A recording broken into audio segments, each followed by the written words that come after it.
This episode of the AFTN Soccer Show is brought to you by Recovery Family Law. Recovery Family Law is here to help you solve your family law problems. If you are going through a separation or divorce, they can provide you the confidence to make good decisions and support to enforce your rights. If you have a question about property, children or support, they have the answers. It's not too late or too early to get help. Email info@recoveryfamilylaw.ca or visit recoveryfamilylaw.ca and let their team get you excellent results. Are you sitting comfortably? Then we'll begin. 10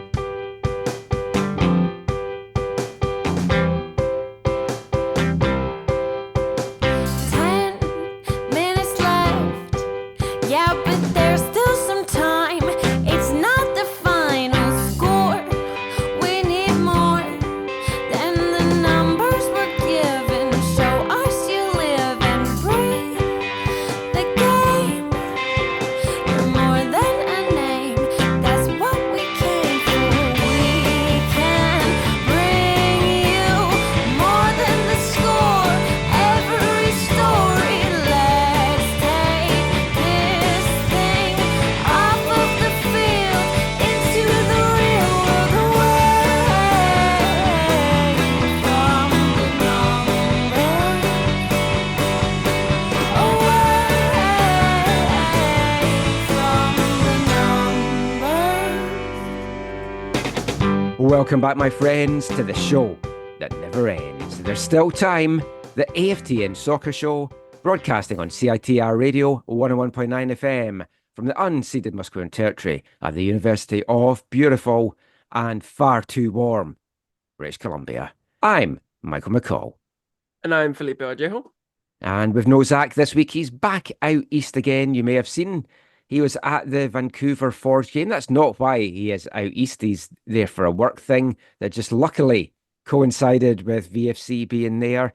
But you've got the two of us, and we've got a lot to talk about. We're going to talk Canada in Copa. We're going to talk Copa in general, a fun road trip for Felipe. We'll talk Whitecaps, and we'll maybe stick a little bit of Euros chat in at the end. So much to talk about, and usually I start off with a little bit of banter, and I thought I will just get straight into it today, but I've kind of changed things because I was at a match this afternoon, League One BC, TSS Rovers at altitude, top of the table clash in the men's division. Basically, if TSS won that, they were pretty much guaranteed that they're going to have the Canadian Championship spot for next year. Still have to officially sew it up, but they've got the tiebreakers on altitude and Whitecaps can't be in it. So it was looking good. So it's now at halftime, very hot day.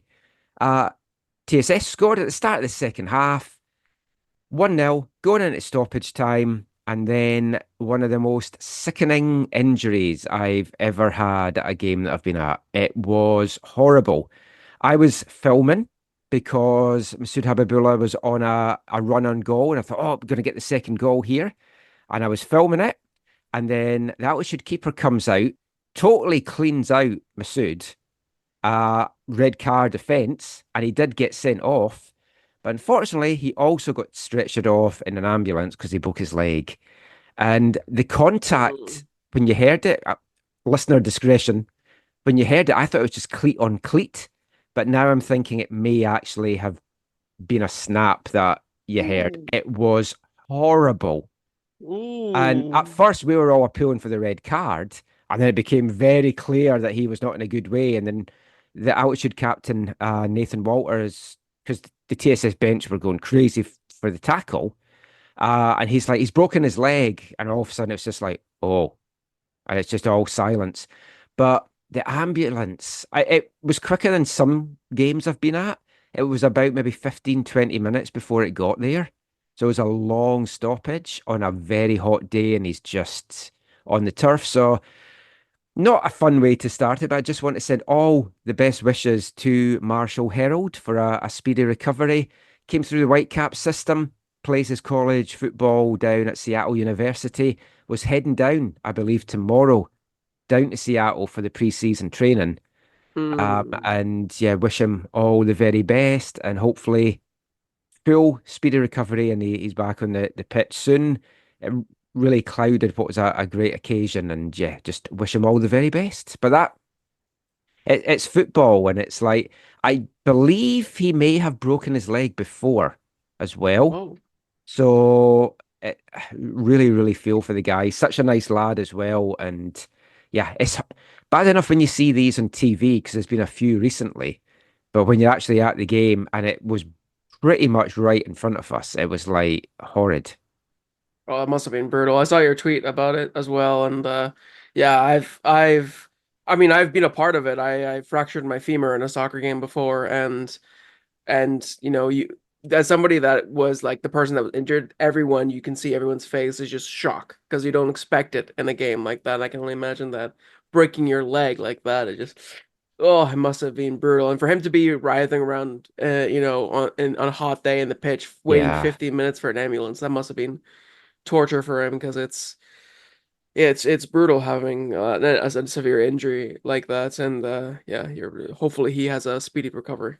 Altitude did a good job. They brought a blanket out, held it up so that the crowd couldn't see. His mum came on. His mum had just been sitting down beside us in the first half as well. And so horrible. But yeah, hope Marshall gets a speedy recovery. And the altitude guys did fantastic. And it's not a fun way to start the show, but I just wanted to get that out and just wish him all the very best for all of us here at AFTN.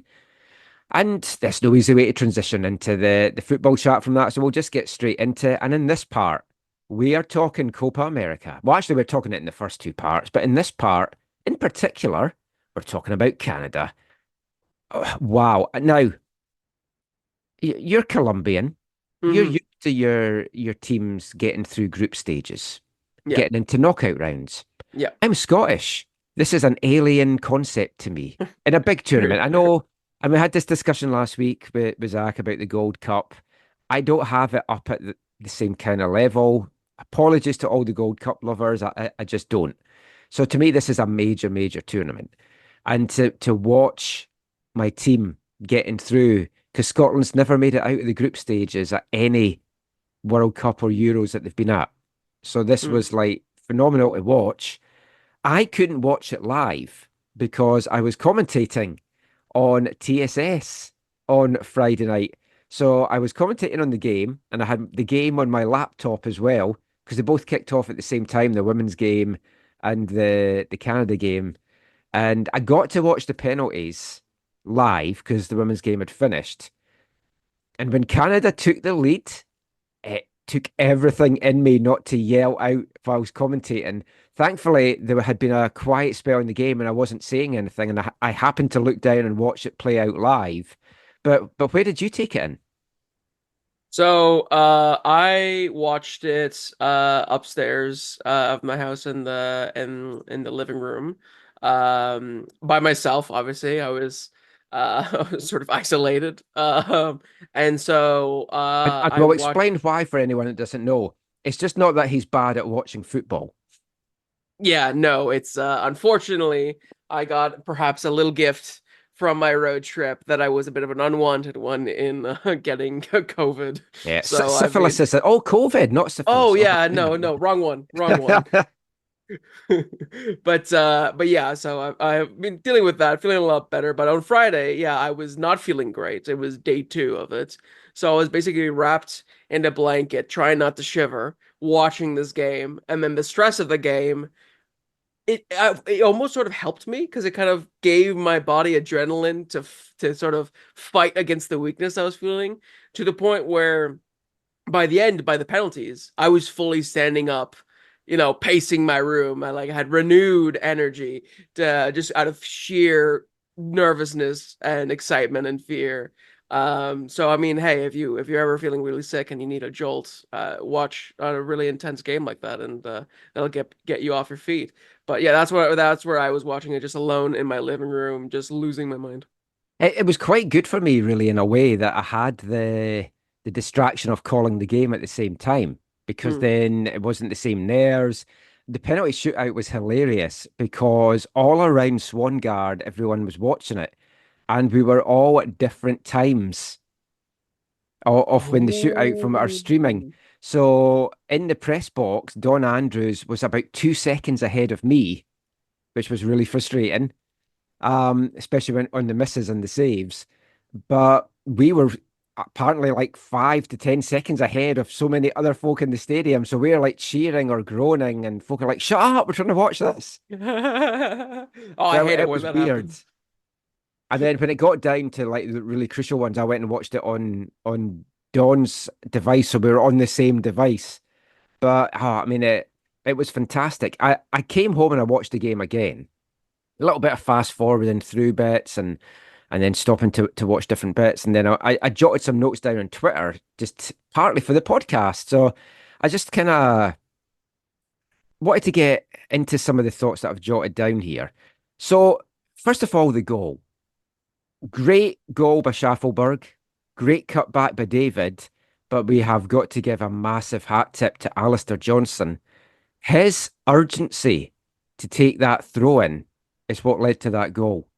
Because if he had just waited for more Canadian players to get up, Venezuela would have been a lot more organised, I think, at the back. But he had the urgency to get the ball, take the throw in, and it led to the goal. And it was a well worked move and great composed by Schaffelberg as well. Yeah, it was a fantastic goal, and you mentioned credit to Alistair Johnson. I want to even give credit to the ball boy because the ball boy got the ball immediately threw it at Alistair before Yeah, the Venezuelans didn't even could think of even that, but react. yeah. It reminds me of Tottenham had a similar thing. I think it was in like a Europa League game where like one of the and he was a kid, like a ball boy, threw it to Harry Kane. Harry Kane threw it, and basically the same sort of goal happened. And afterwards, at the time, the coach was Jose Mourinho. He went and gave the ball boy a high five, and then invited him for a team dinner so he can meet all the friends. It was like he made it this really beautiful, special thing. Oh, And ever nice. since then, I've always caught and like sort of paid attention a little bit to ball boys to see if they can do a Mm. similar thing, like if because they can also affect the game by Well, yeah, sometimes they can be little shits and hold on to the ball when they get into like verbals with the players and stuff as well. well, I've don't seen that a few forget times. Eden Hazard kicking a ball boy way back in Yeah. 2011, I think it was, and then now that ball boy is like a successful businessman millionaire with like his own vodka brand that like Eden Hazard helped him out for it was a weird Oh, wow. full cycle moment. Yeah, research it. It's really, really funny what happened in that situation. But the ball boy in this particular goal, I also want to give credit to as well because it was just like you mentioned, it was the urgency of everyone, and that's what I really loved from Canada for the majority of the game is just the intensity, the urgency from Hmm. everyone. And Alistair Johnson was a player that has been quite underrated, I think, throughout this entire competition, but he has been so solid in the attack and in the defense. And it's just the way that he plays with intensity. I think the philosophy that Jesse Marsh has of high press, high pressure, high intensity it suits him perfectly, especially because he's used to playing in such a physically demanding league in Scotland. Mm. There's where it's like you get stuck in. If you don't get stuck in, then you're going to be the one wiped out, as you say with a giant grin on your Yeah. face. It's a physical league. Yeah, but yeah, I think that's why Alistair Johnson has been playing so well, and that goal, I think, yeah, credit to him, and then Jonathan David, sort of different level to Alistair Johnson and his consistency of performances, but he did well in that particular moment to kind of slalom his way into the box. And Jacob Schaffelberg, that's what Canada have been crying out for. Just somebody that can finish a chance because Yeah. they're really, really good at creating them. But it feels like no one has the composure to just finish their chances. And that was a great opportunity for Schaffelberg to just hit it without thinking and just hit it into the ground and into the net. And it was, yeah, fantastic to see. And that was the first time I got out of my chair in like 3 hours. I was just laying there, so it was great to have a little bit of a pick me up after feeling down for so long. But holding up Tay John's jersey as well was a Mm. lovely touch. And I mean, talk about, we'll might be a little bit all over the place with this talk, but we'll cover the main points. So, I mean, the loss of Tay John Buchanan was obviously going to be huge. Not playing that down at all. He hadn't had the best first couple of games, to be honest. Hmm. But I mean, just to lose a figure like that in the squad, it's going to play in the minds, but it also gives them that boost of let's go and do it for Tajon. Yeah, and I think you could really see that. I mean, I think the team did really well beforehand, and I'm sure there's conversations beforehand about, the severity of the injury when it happened, and then how do you bounce back from it. And I think the team did really well to kind of use it as a motivation, like you mentioned for Tajon. And then you saw photos of right before the game, Tajon actually came to the stadium in a wheelchair and Hmm. spoke to all of the guys right before they came on. So having that sort of, player that you've seen a brother to them be injured and kind of go and send you off gave them that fire that you saw in the opening 45 60 minutes of them just continuously pressing and playing really well. So yeah, it was something that they kind of turned into an asset instead of it just staying as sort of this tragic thing. I, Continuing some of the player talk and Jacob Schaffelberg, since we talked about the goal there, I'd kind of posed this one on Twitter. When you look around this Canadian team, there's a lot of these players that their stock has really risen, I think, in this tournament. Max Crepeau, Derek Cornelius, Alistair Johnson as well, I'm sure is going to be having some eyes. But I don't know if anyone's has risen higher than Jacob Schaffelberg, just because of maybe where he started and the fact that there's going to be a lot of folk that had no idea who he was. Yeah, I think people are learning what the Maritime Messi means because I don't think a lot of people knew that nickname. And I've grown tired of the blank Messi Oh, I kind know. I of. saw someone saying, I'm from the Maritimes, please drop this. All it does is heap pressure on a guy. That's what Yeah. happened with Ryan Gauld in Scotland. They No, of called him the course. Scottish Messi, all the papers there, and you're never going to live up with that. So then he leaves the country just to get away from all the attention.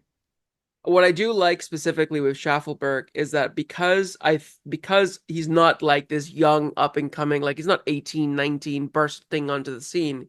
He's somebody that has been around, MLS for a little while. I think for those that actually use it, it's a bit tongue in cheek, which is supposed to like talk about he's a really good player, Yeah. but I don't think it's supposed to be like when they were calling Ryan Gauld legitimately the Scottish Messi. I think for Schaffelberg's a little bit more tongue in cheek, but I do like that it gives a nod to his beginnings of when Yeah. he's a player from Nova Scotia that he's been tied to a lot of the professional football around there, including the Halifax Wanderers, and that he's been able to sort of build this career of going through the trenches of lower level North American soccer and then being able to play, in the MLS. And he wasn't given a chance with Toronto FC. He got Yeah. traded And away, he and spoke now, about that was like dark days. Like he didn't mm, know where his career was going to go after that. And it kind of shows you can get a setback, but it's not necessarily the end of things for you. It might just be you don't fit in a certain club and their ethos. And then you can just go somewhere else and get a new lease of life because he's been fantastic down in Nashville. yeah, and I truly think that we haven't even seen the best of him yet. I think Yeah. there's still levels to his play, and I do think that regardless of what happens on Tuesday against Argentina, he is more than overdue a move abroad. I'm guessing to somewhere in Europe, and I think a few of the players in the team are right now. But I really am enjoying that we are seeing that a local player that didn't have this big, Hollywood move to a European club, had to go the hard way, similar to like Alistair Johnson or even like Moise Bombito, who started in League One Quebec Mm. with Saint Laurent. You have these players that went through the motions of going through, semi-pro and then lower league and like USL, USL2, and MLS Next Pro, and they're finally, making their claim to being a star player for the national team. So it's another fantastic story in what is a huge, overarching, great storyline for Canadian soccer. Oh, yeah. And I've seen a couple of interviews with him, and I can't remember if this one was with the national team or with it Nashville. I think it was Nashville, where he was being asked about Jesse Marsh being the coach. And he was basically like, well, I guess I'll learn some stuff about soccer now. He's like, always open for that. And it's like, oh, that's weird to hear a player say, I'm going to learn some stuff now. It's great to Yeah. hear. because you need to be a sponge. You need to take all that in. Mm. And I know there's some players here in League One that are like that. They're a sponge. They want to just take everything in from everyone that they can just to learn and get better. But the other interview I saw was like post game where he was asked because he's going to be the father to a little girl soon. And he said he looks Oh. forward to her playing for Halifax Tides one day. I did see that. And I That thought was so it's cute. so wonderful. Yeah, and that shows how much of a humble character he is. He doesn't forget his hometown. He doesn't forget where he was Mhm. brought up, who gave him the first opportunities, and the fact that he's already pushing.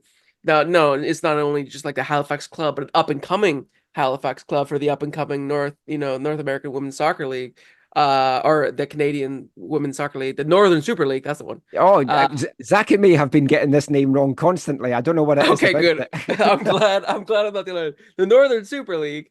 It's just fantastic to see that he hasn't forgotten his roots, and it just makes Yeah, him more likable and gets the people behind him, and that's only going to help him as yeah. his career progresses. The fact he is going to be a dad soon might mean he might not want to go to Europe as well right away. That He is might, true. I Yeah. mean, if we can get him here in Vancouver, snap him up in a heartbeat, throw the money Oh at him, yeah. get him to come here. Oh yeah. Yeah. I mean, it's expensive to live here, but I mean, if you give him a good salary and he's making a pretty penny, this is a great place to live. Yeah. Great place for the kids. Another player I want to talk about, Derek Cornelius. He's been a rock at the back. And then it got me thinking about his time here. Now, I like Derek here, but I thought it was right for him to move on. He wasn't really in our best two starting centre backs at that point. But you look at his growth, and he's grown exponentially. And I don't think that would have happened to him if he'd stayed here because he wouldn't have been getting the regular minutes. He wouldn't have gotten the development. And again, it's a little bit like Schaffelberg. It shows you that sometimes you just need to make that move to really advance your career. But he has seized that opportunity, and his growth and development is huge now. Yeah, because again, people think that Cornelius has been around for a while, and he has in a certain degree, but he's still not like this veteran. Pretty sure he's only like 26, I believe, and so he still has, he's not even in his prime yet for a Mm, center back. That's supposed to be later on. So he's still somebody that can learn and grow and adapt to different kinds of games. And the rumors are that he's probably going to Netherlands, moving on from Malmo, and I think that'll be another way for him to step up to the next level. So yeah, like Schaffelberg and like so many players.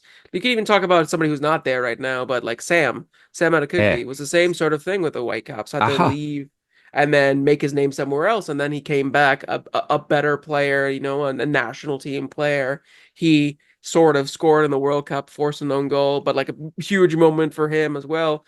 This is the sort of story of Canadian soccer that I really love to see, brought attention to. And, like Charlie O'Connor Clark did a piece on Schaffelberg about his connection with Halifax Wonders for the CPL. And it's like stories like that show like these are players that have gone through ups and downs. It hasn't been a smooth sailing. They've had to go and find different opportunities because, let's be honest, North American soccer is not at the level of European soccer in terms of where you can grow and develop in like a stable environment, right? Like if you go to Barcelona, you can join at 9, and that is a surefire way for you finding a career if you stay in there from the ages of 9 to 16, 17, 18. It's not necessarily the same thing in North America. So to be able to Yeah. have these success stories is great for inspiration for the next generation, the kids that haven't started playing soccer, that are just in youth, and the kids that are in the academy that are thinking about themselves. It's like, well, there are opportunities now that for those players like Sam and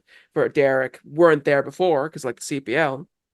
Now there's opportunities there, and even if there isn't there, then I know that that's not the end of the dream. There are other places that I can go as well, and that's at the end of the day, that's all that we really want in Canadian soccer is just making it better for the next generation. Yeah. And the better that Canadians do at these clubs and the better that they do it in the international stage, then you're going to get more moves for these guys. But we'll get a little bit more on the game. Canada could and should have put the game to bed by half time. Schaffelberg had a chance. David had a chance in the 27th minute. And I think the Jonathan David of a year ago, I know he scored against Peru, but he seems low in confidence. And I think the David from a year ago would have buried that first half chance, and Canada would have been 2-0 up. And he's just needing to get back into the swing of things, it feels. Yeah, honestly, even the David from a few months ago when he was scoring goals for fun for Lille would have put that away. And I don't really know what is the contributing factor for him not being at that level right now, because I think his situation is different from like Kyle Laren's situation, which that one is a bit more clear and, to be honest, a bit more serious in terms of the concern around his form. For David, he had a good club season. He's been in decent form up until this point. It's just a matter of maybe it's perhaps the new system, it's working with new responsibilities, or maybe it's the fact that he's being hindered by the role that he has to play, because he's been sort of being pushed a little bit as a more second striker kind of center forward, the one that drops in, has to link up play, and he's able to do that. But he then has to go up and try to be that striker again. And if Kyle Laren isn't scoring, then maybe he feels the pressure of having to do both roles. And maybe that's too much. Maybe that's why he's overthinking, because that's what happened in that chance against Venezuela, where he kind of toe poked it well wide, is that you could see for a split second, he just froze. He realized how much of a huge chance he was in, and he did not know what to do. He had Mm. no composure in that moment, which Yeah. is so unlike him, because on other times you would see him basically, shift it onto his right and then just curl it into the back of the net. No issue before the goalie got to him, but he kind of froze, allowed Romo to kind of close him down even quicker. And then he had to kind of make a decision. Do I toe poke it? Do I try to still curl it? Do I power it? Do I chip it? And then he just got into his head and then he just toe poked it wide. I don't know if it's because of his role and because Laren is misfiring, he feels like he has to be the goal scorer. If it's the pressure of he wants to Probably. impress because another move, because he wants to move to the Premier League, or maybe he wants to move to AC Milan or some of the other bigger clubs. There's a lot of factors that are there but I'm pretty sure it's something along the lines of he just has so much in his mind that he's overthinking things, and it's really costing him in those moments. Yeah, and Laren isn't performing, so it puts the extra pressure on him when you've got them both maybe not fully firing. Before we get to the equaliser, which I was watching with my mouth open as to how that played out, but a couple of refereeing decisions, and we'll talk a little bit more about refereeing in the next part as well. But I shared a still of Navarro's tackle on Osorio in the 56th minute. Now, obviously, when you freeze something, it can look different, but he's over the boot. He's right into the ankle. When you watch it live, it's not quite forceful. So I think that's why it's like borderline red card. But it didn't even feel like they'd slowed down to look at that one. No, no, it didn't. And I think that went for a lot of the tackles and a lot of the calls in the game, because I just looked at the stats after the match, and Venezuela had less than half of the fouls that Canada had. Like incredibly. Like you might think, oh, Venezuela weren't that rough. No, if you watch the game, that is a surprising figure because of how aggressive and just brutal Venezuela were. And there's so many occasions where I was just looking towards the ref, like, is he even considering it? Because Mm, it felt like immediately something happened, and he just kind of was like he just kind of waved it on yeah, immediately. He didn't even give himself time. He didn't like look and like to guess.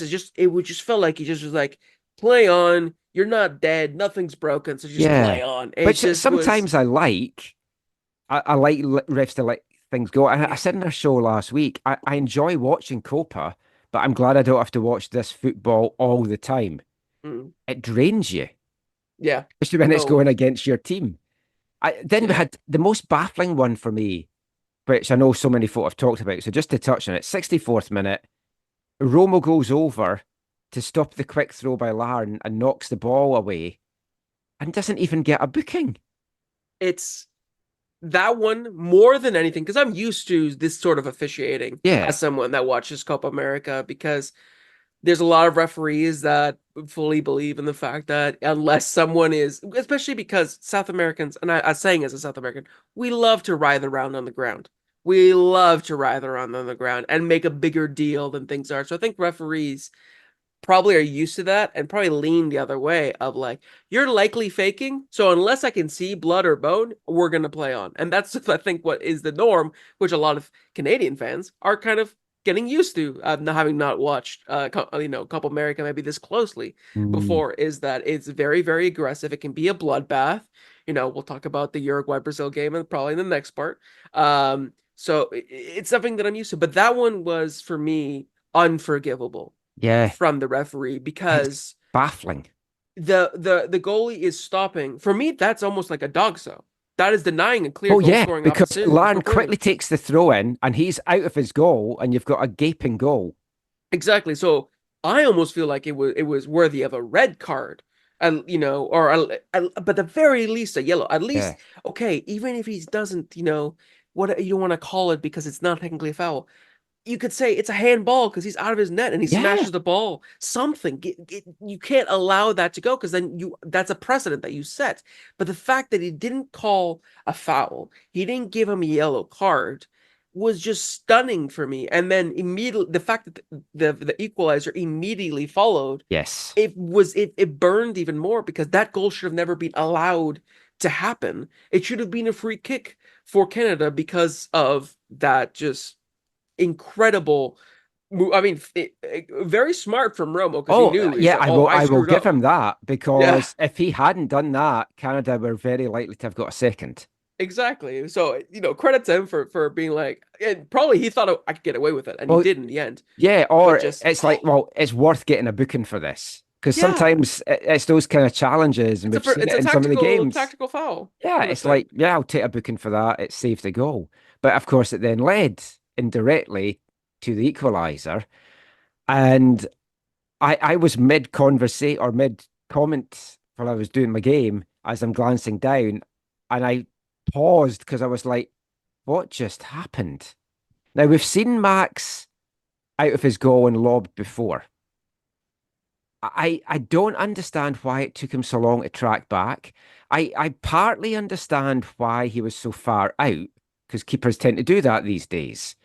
But as soon as you see it coming, you backpedal, and he just did Yeah, not seem to do that. I think because in my mind, when I'm trying to like diagnose what the rationale was behind it, in my mind, I'm assuming that if he's waiting for, because I think it wasn't Cornelius, I think it was Bombito who was tracking back with Rondon at that point. I think he's waiting for any loose touch to then be able to get on, like to pounce on and kick it away, either from Bombito or from Rondon. I'm guessing he was just waiting for any loose touch to be able to snap on, rather than if Rondon gets a touch and Bombito can't catch up to him, then you're kind of stuck in no man's land. And if you track back too much and you're giving him a one-on-one, Yeah. it's sort of like trying to be more aggressive, which it's something that Jesse Marsh mentioned afterwards. He said that when that goal went in, he turned to his coaching staff and said, that one's on me because he's been challenging Crepo to be more aggressive off his line, to be further out of his line in these situations. So I think it was a like premeditated plan to have Crepo that high on attacking set pieces like corners. I just think what went wrong there, like it's unfortunate for Crepo. More what went wrong there for me was Bombito being Hmm. way too lax for Rondon. Yeah. I I don't was going to think say he, there's fault there as well. yeah, and I personally would give the most fault to Bombito because okay, the touch doesn't work properly and Rondon has a moment, but Bombito kind of tracks, like he kind of backs off thinking that okay, Rondon's going to go for a run, I'm going to wait for him to get a touch and then I'm going to tackle.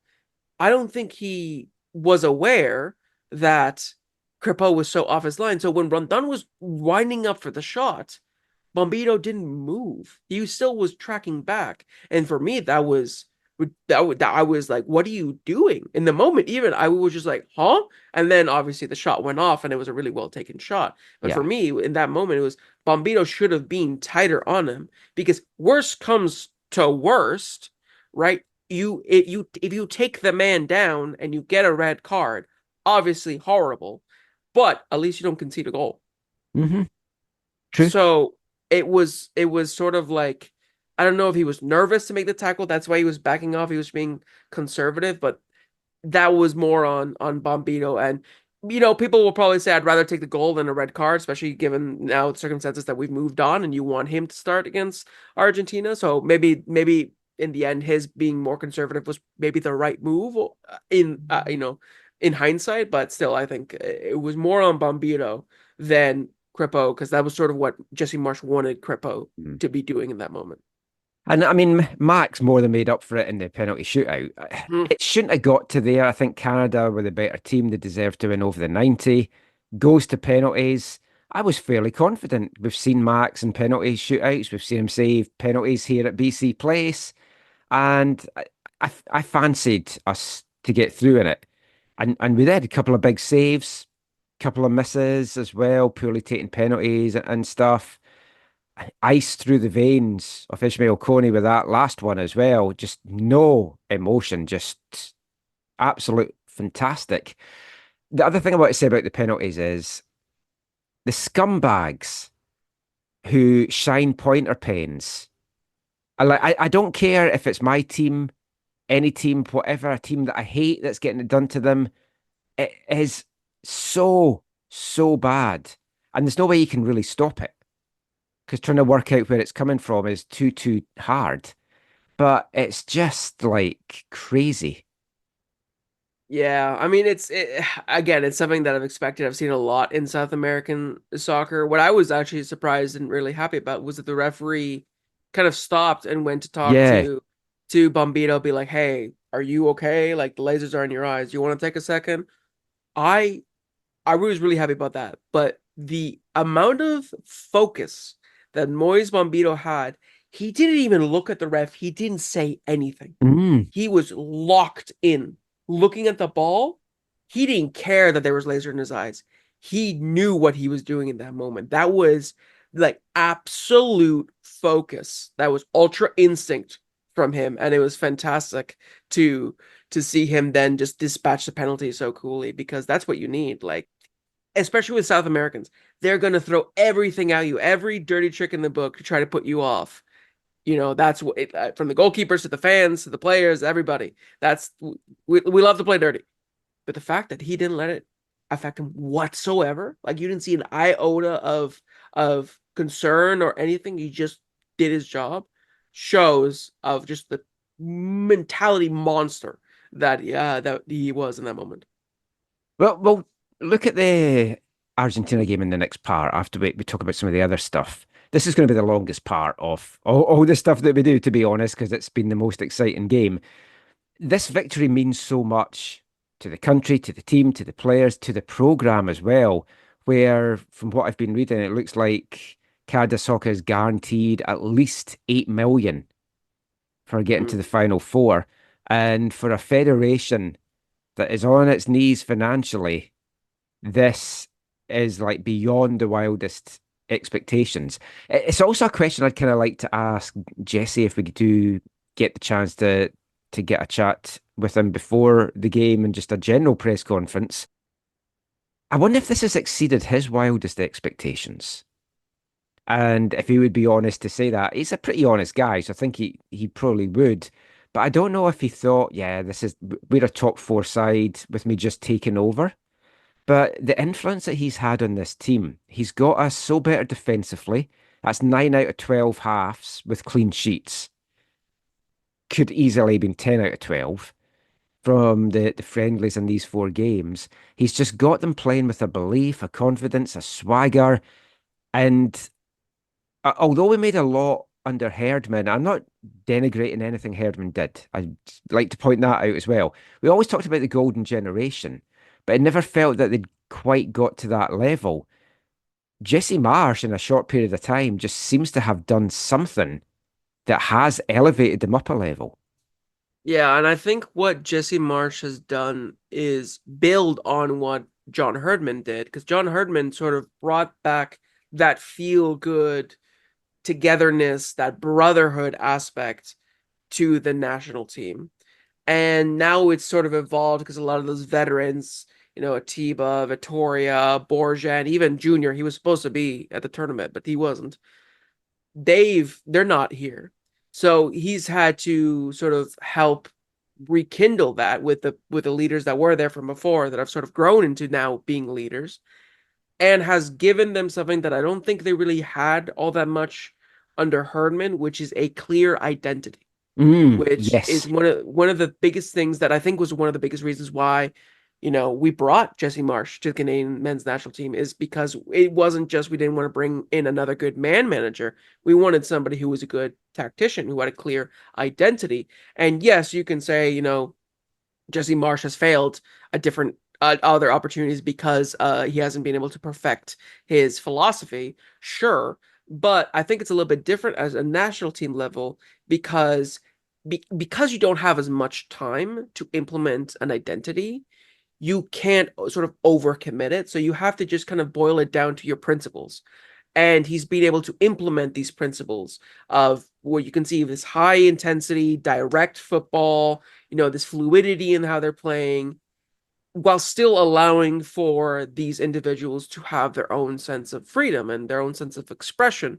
So it's not as hard drilled and systematic as what he might have at a club football, but it still has direction. It still has, an idea, a basis for the players to play off of. And you can see how well that it's worked in this tournament specifically, because if it wasn't for the fact that his 2-star strikers have been misfiring, Canada would be looking at an even more impressive, performance in this cup. We would have seen them maybe get even more points in the group stage. We would have seen them probably smash Venezuela 2-3-1. Maybe not even that one would have happened at that point.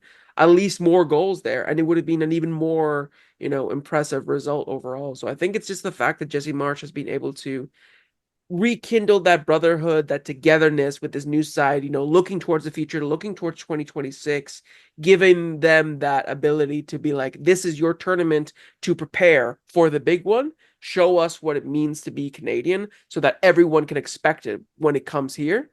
That is what I think has been the recipe of success for Jesse Marsch, to be able to pair that with his own philosophy and give them an actual blueprint of like, this is how we can play well and we can go toe to toe. And the fact that Jesse Marsch is so honest, he's blunt, he's not political. He reminds me a little bit of Vanny in that way, though maybe less, controversial at times. But he's just so straightforward that I think the players respect that, and they look towards him for that sort of, that straightforwardness to help them be better and grow and not only individually but as a team. So yeah, he's been fantastic so far, and I feel like this is just the beginning of That's the Canada under exciting Jesse thing about Marsch. all this.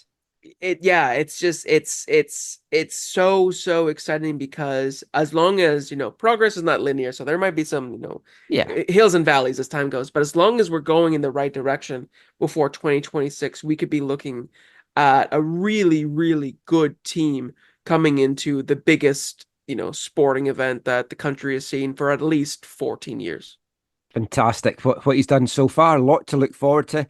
I'm sure there's other countries looking on thinking we could have had Jesse Marsch as our manager, including our friends down south, and we'll be talking about them and the rest of Copa after this episode song from our album of the month. Hi, I'm Maxim Krippel, and you're listening to the AFTN Soccer Show.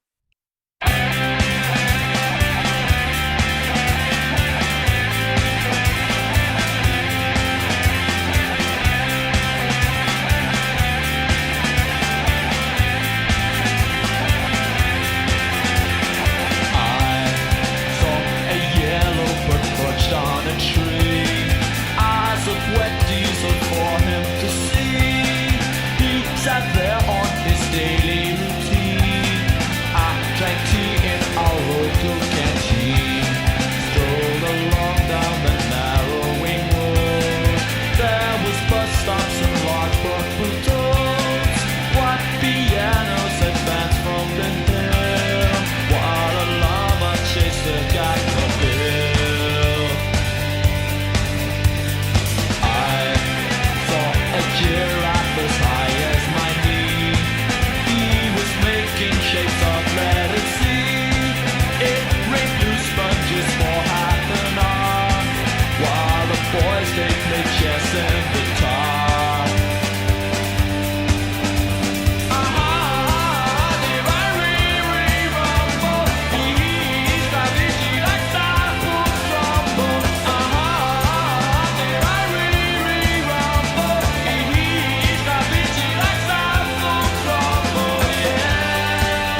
Welcome back to the AFTN Soccer Show on CITR Radio 101.9 FM. Brought to you in partnership with recoveryfamilylaw.ca. And kicking off this part, it's this episode's song from our new album of the month for July, Cork Band, the Frank and Walters, their self-titled compilation of their first 3 EPs released in 1992, and that was a song called Walter's Trip. Obviously, more about psychedelic drugs, but you've been on a trip yourself, a different kind of trip this week, Felipe, so I thought that ties in nicely. It's a clumsy segue, but we'll get into that as we continue the Copa chat, because when you were last on the show, we mentioned the exciting trip you had going down to San Francisco, San Jose to take in Colombia, Brazil, in what you knew was going to be the group decider as to who topped the group. And watching on at home, it seemed so exciting. But just tell us about what it was like to be there, just the whole trip. Yeah, I mean, it was the reason why me and my cousin went, even though it was expensive, was because it felt like a once in a lifetime opportunity. And it felt like that when we were there as well. It was something that I've never really experienced at all to that level. Just the amount of support that Colombia had and that togetherness that you felt there, because I mean, my cousin and I, we drove down and drove back up all in one day. And it was about a 17, 18-hour trip. And it was brutal. It was very, very long, especially on the way back, because at that point I was already starting to feel a little bit sick. But it all felt worth it once we got there. Because even days before, we started to see people show up just in the streets with the Colombia jerseys, with the Colombian flags, with Colombian, the special hats that we have, the scarves, everything. People the Colombians were invading, and it was amazing to see, because if you were wearing it and you saw somebody else, you had that knowing smile that we were all here for the same thing, which was to support the national team. And as someone who was born in Colombia but moved here when he was very young, I haven't really been able to be in many environments where I've felt a part of something really Colombian, because of the fact that I obviously with family, friends and stuff like that, we had back in Ontario, we have like a Colombian community, but not to that intensity, not to that degree, to be completely surrounded by Colombians. And it wasn't like we all just showed up to the stadium, watched the game and went back. No, it was a whole week party, essentially. We weren't even there for the end of it. Which is why you've got COVID. Which is why, exactly. Yeah, things come out of cost, but even still, all worth it, because but you get, like, the day of, we got there super early. The game kicked off. What was it? The game kicked off. I think it was like 6 p.m. We got there like at 1 or 2 p.m. Already impossible to find parking. We had to pay extra to go find like a private parking lot. But immediately we got there, already filled with Colombians, and people were having barbecues. They had speakers. They were playing music. There were people selling hats and scarves and jerseys, obviously secondhand, or the knockoffs from China. The knockoffs from China, exactly. But it was just such an environment, such an ambience, that it just felt warm. Everybody was there for the same reason, so everyone was talking about the game and how they got there. And my cousin lived in Colombia a lot of his life, so he was more used to this, so he got to talking to the people. We got to see where people were coming from, driving from, from like Utah, Texas. We didn't meet anybody under Canadians, but like from across the US to come to this. And when we started to file into the stadium, it was a sea of yellow, of just, and specifically Colombian yellow. I know, I was going to say, it is kind of hard to tell sometimes when it's Brazil, but no, your Instagram videos and pictures that you were sharing was like amazing. The atmosphere, it just looked incredible. Yeah, it was unreal, and that was the first time I've ever been to that stadium, it's a great little stadium. Not little stadium, it's a great big stadium, but it's a fantastic stadium. I don't think there's a bad viewpoint in that stadium. No, not at all. I mean, we were unfortunate because specifically the section that we were at was the last section to be covered by the grandstand for the sun. So we were in the blazing heat for about 70 minutes. Then it covered us for about 10 minutes. And then just because of the direction of where the sun was going, it kind of came back out right Oh, as at its horizon. So it wasn't burning anymore. It was just blinding. But even still, it was a fantastic view. And like you mentioned, anywhere was a great view. And once we got to the stadium, it was just the warmth that you feel. It's something that I had never really experienced, but it's still time sort of missed from what I heard and from the little experiences that I've had mm. with when I'm with other Latinos. It's just the warmth that you get from the culture being around those people where everybody is treats you as a friend. Everyone treats you as a brother. Everyone treats you, they joke with you, they take the mick out of you.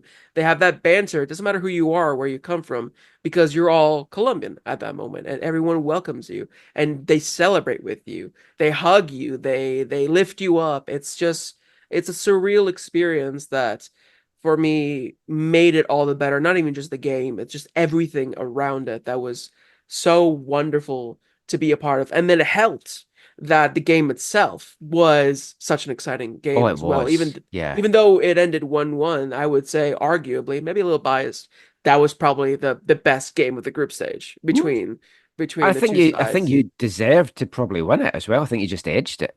Yeah, no, we had a couple opportunities where we missed, some blatant opportunities, but even still, I mean, just being able to watch that team, which is arguably probably right now the best team we've ever had, just in terms of the record, because now we are 26 games unbeaten. The last time we lost a Wow. match, I think, was in 2021 was the last time we lost a Wow. match. So the fact that we are still, undefeated, and the fact that I think out of 27, I think 18 are wins and the other nine are draws. So it wasn't even just drawing most of them. Just you could see the confidence that this Mm-hmm. team has in Colombia and the way that they played against Brazil. They were just going toe to toe, and Brazil looked like the worst team, and we deserved to win. And Mm-hmm. then you saw what happened to Panama as well. So it just goes to Yeah. show, Well, it's I mean, like, that was a demolition. yeah, For some reason, my PVR didn't work and it didn't record the game. And I was like, oh. So I started to watch the full highlights on YouTube. I mean, it got to 2-0. I was like, I can just stop watching. I'll just look at the score. And then I watched the rest later. But yo, took them to pieces. yeah. And that for me is like that was, yeah, it's Panama. It's not, the greatest of Yeah, teams. but Panama got to the quarterfinals, and we'll talk Exactly. about that at the end of this part. But it's like you're playing a good team. Exactly. And the fact that we were able to demolish them 5-0. I mean, Colombia, probably with Argentina and Uruguay, were the teams that people were already booking into the final. Amazing that Canada's in there as well. I know. But We're one of the best four teams in South America. well, not even just in South America and the entire continent of the Americas. Oh yes, North and South. Exactly. So, that's a great chip off our shoulder. But yeah, but for Colombia, just the form that they're on, being able to be there and support it and even just Mhm. watch one game, there's been people that have been said, you drove 18 hours there and back to see 2 hours of football. Yes.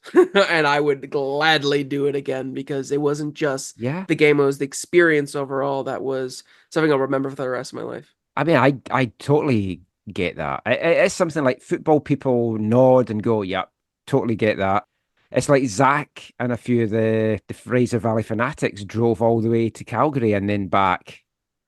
Uh, it was a night game. They drove there, they watched the game, they came home after it. I think it was the Canadian Championship game. So it's like you do that and you don't think anything about it. But Colombia's playing nice stuff just now.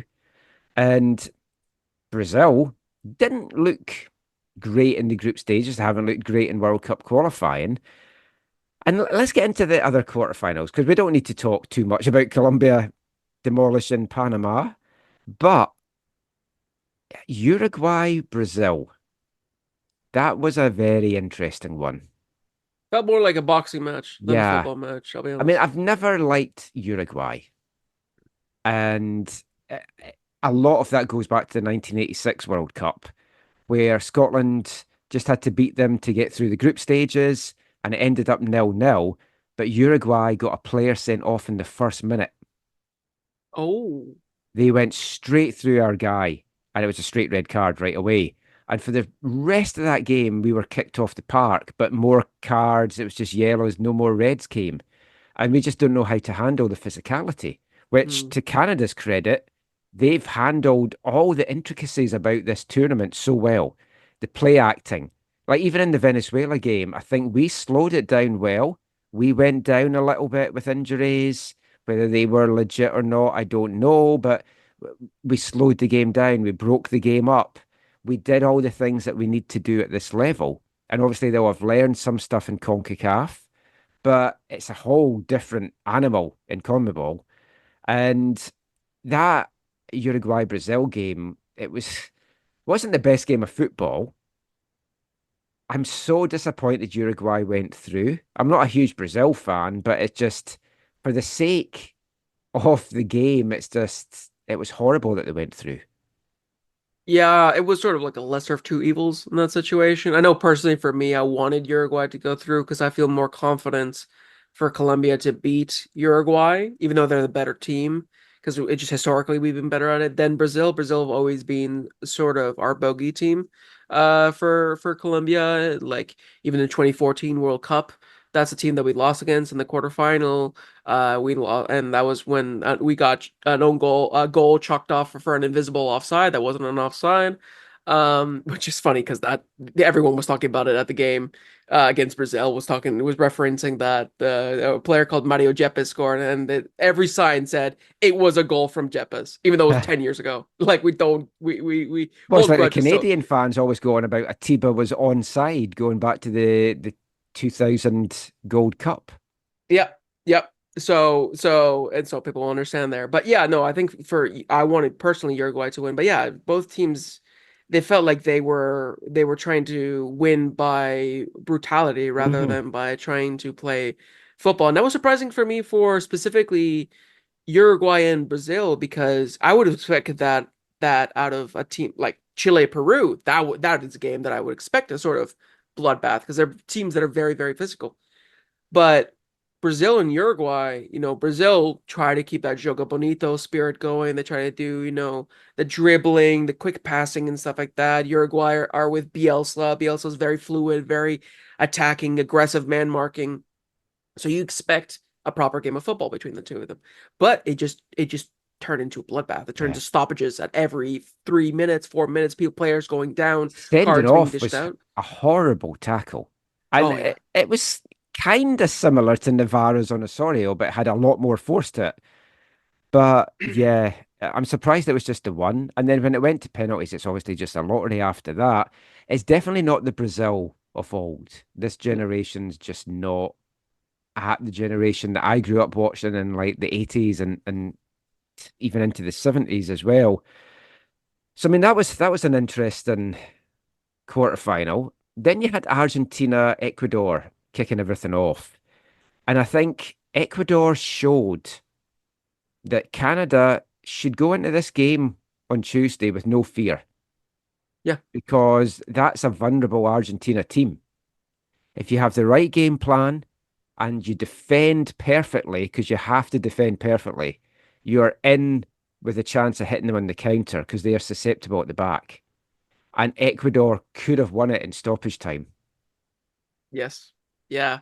No, I think that game was exactly the perfect, demonstration for Canada of being like Argentina aren't untouchable. They aren't this, superpower team. They are a team that is slightly on a decline. The 2022 World Cup was kind of like the last hurrah for this team. Hmm. And now it feels like they're starting to steep, kind of trail off a little bit because a lot of their star players are sort of aging. Di Yeah. Maria is not even playing anymore. You have players like Messi, obviously, who is still sort of pulling the strings, but some of the other players around them, they're still quality players, but I don't think they have as much that togetherness, that sort Hmm. of I think what brought them to the 2020 World Cup final was Messi. was to win it for Messi, Yeah. was so Messi could get finally his World Cup. And Well, that was the belief, that was the motivating factor for the entire country, was for Messi to get that World Cup. Now that he's got the World Cup and he's already got a Copa America, yeah, it Yeah, I would was be gonna say nice. he's got the last Copa now as well. So Yeah. it's like it was like that was their peak, and as you say, it's now. It'll be interesting when he hangs his boots up as to just exactly how they look, and obviously they still have quality players throughout. Yeah. But maybe this is the chance for Colombia to become the powerhouse for a spell in South America. I really hope so. I mean, one of the biggest contributing factors for Colombia playing so well is that we literally have arguably the best player at the tournament right now, which is James Rodriguez. Yeah. He's I think I know I'm biased, but I even still objectively think by far and away he's being the best player at the tournament, just because he is playing in such, like, he's like, the way that he's aged with the national team is like fine wine. He's playing just elegant football right now for him, and just the assists. He finally got a goal with the penalty, but the assists and the playmaking that he's doing is just superb. But he's 32, so this probably is his last one too. So afterwards, we'll have to see how he adapts. But it does feel like, with Argentina declining, Brazil declining, there is sort of a vacuum that needs to be filled by, like, who's going to be the next superpower team from South America, because it doesn't matter where you are from South America. You always want a South American team to be competing with Europe in a World Cup final. That's always been the South 'Cause America. I know Europeans don't care if it's another European team. No, but yeah, for South Americans especially, it's like, you're not obviously friends with everyone, but you want a South American team to be in that final, just because it's like it's always been South America against Europe for the longest of time. So to be able to kind Yeah. of continue that going. But yeah, I think that for Argentina, the way that they're playing right now is just, they're playing still the style that they were playing before, but it just doesn't feel like they have as much energy as they did 2 years ago. And I think, like you mentioned, Ecuador showed that there can be gaps, and especially to the very end. That's why I think the mentality portion for this game has to be perfect for Canada, not just the tactical and the technical stuff on the pitch, but mentality wise, because Ecuador showed that Argentina are vulnerable at any point, even at the very, very end when they scored the equalizer. I know So you think they would Canada, just be shutting up shop, but it's like they just were so open. exactly. And I think for Canada, this goes to show, is like, you can't say die until the final whistle. Even Yeah. if it's 90 plus 10, you gotta keep fighting, because there will be gaps, there will be opportunities. And more than the defense, because obviously you're right, the defense needs to play a perfect game against Argentina. But more than the defense, the attack needs to step up, because you're gonna get 2, 3 chances in the game. If you don't put this away, then there's no shot that we're beating Argentina. You gotta take those chances. That's something that Ecuador in the end rude. That's why they Yes. didn't go. They didn't pass on, because they missed that time I and know stoppage time they'll and extra watch that time. stoppage time back and go, we could have won this. Yeah. We could have had a history-making moment, a defining moment in football and history for them, and it just got away from them. But also, Jesse Marsh's, I like his approach. He's basically said, look, we have to be at our best, and even that might not be good enough. Hmm. And I like that. Temper expectations. Because I was talking to Sam Rowan today at the League One game, and we're chatting about this.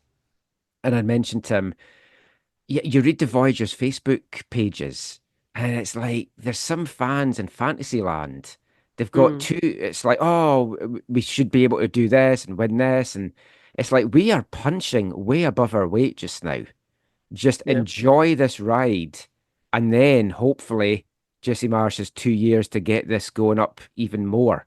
But yeah, temper expectations. Go into this Argentina game expecting nothing, and then you'll come away happy no matter what.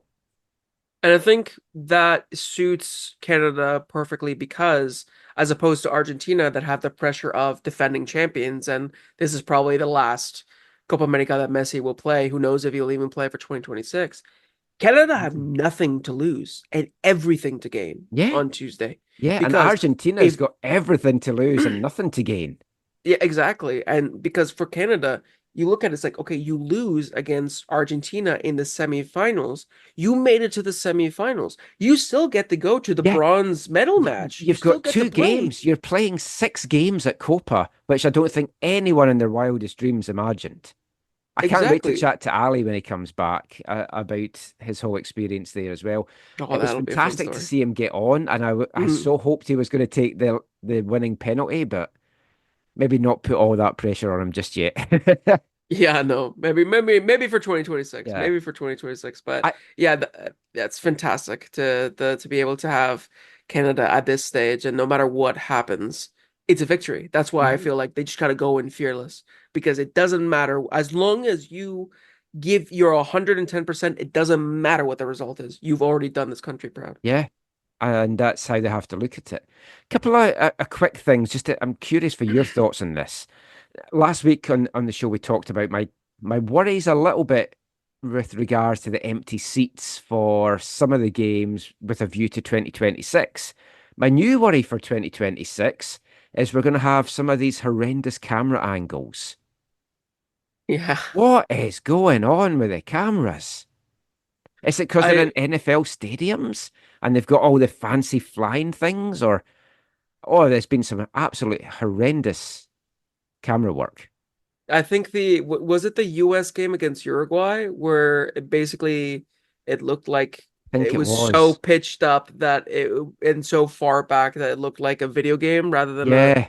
than a game of football. Yeah, I don't really know what's going on. I'm assuming it's just because of the difference of venues Mm. and the kind of lack of consistency in the setup for broadcasting that it's kind of causing this. That I'm hoping that they kind of figure out because you need to find consistency in the way that you have your competition. That's one thing that I've actually not liked from this Copa America compared to like the Euros is that when you go to a Euro, like when you see a game in Germany for the Euros the stadiums don't all look the same, but they're so uniform. You can still go in and be like, this is a Euro setting. Mm.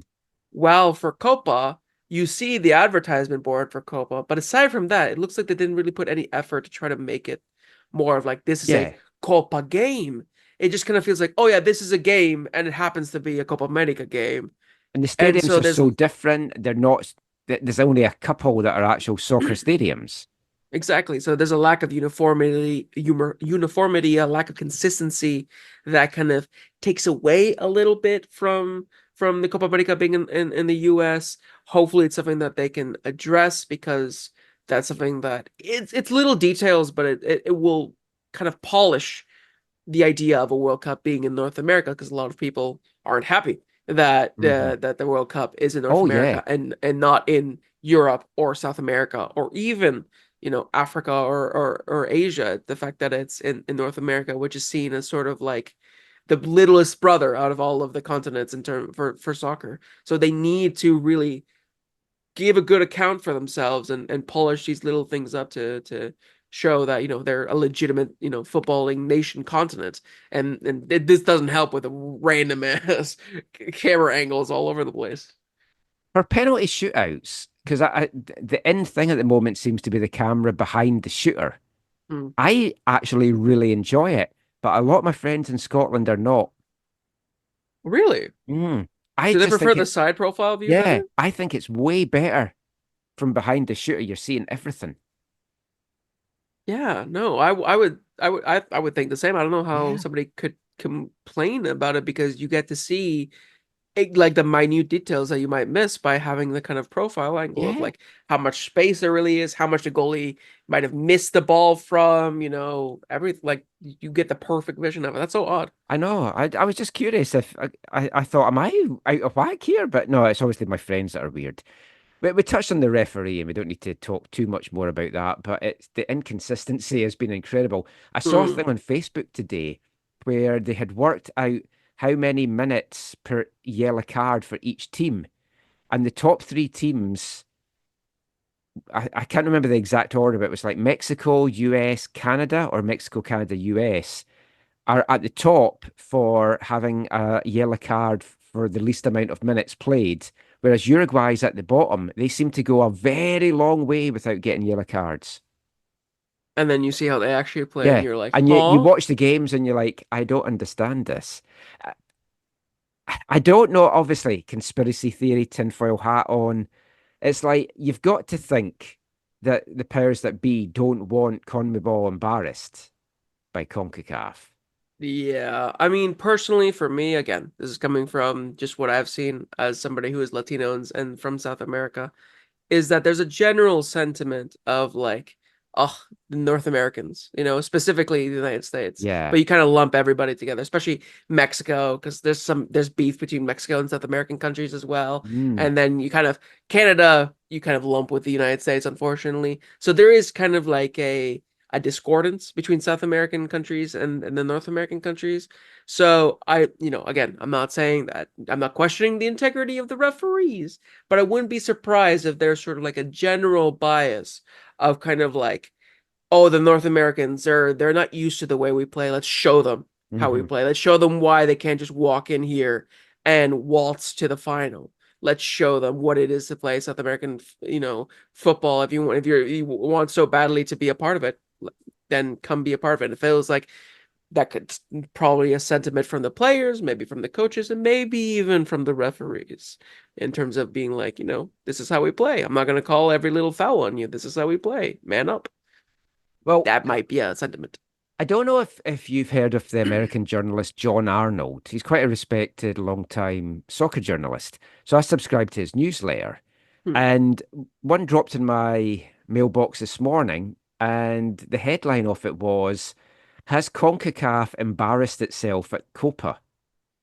And I was like, Canada's in the semis. Panama got to the quarters.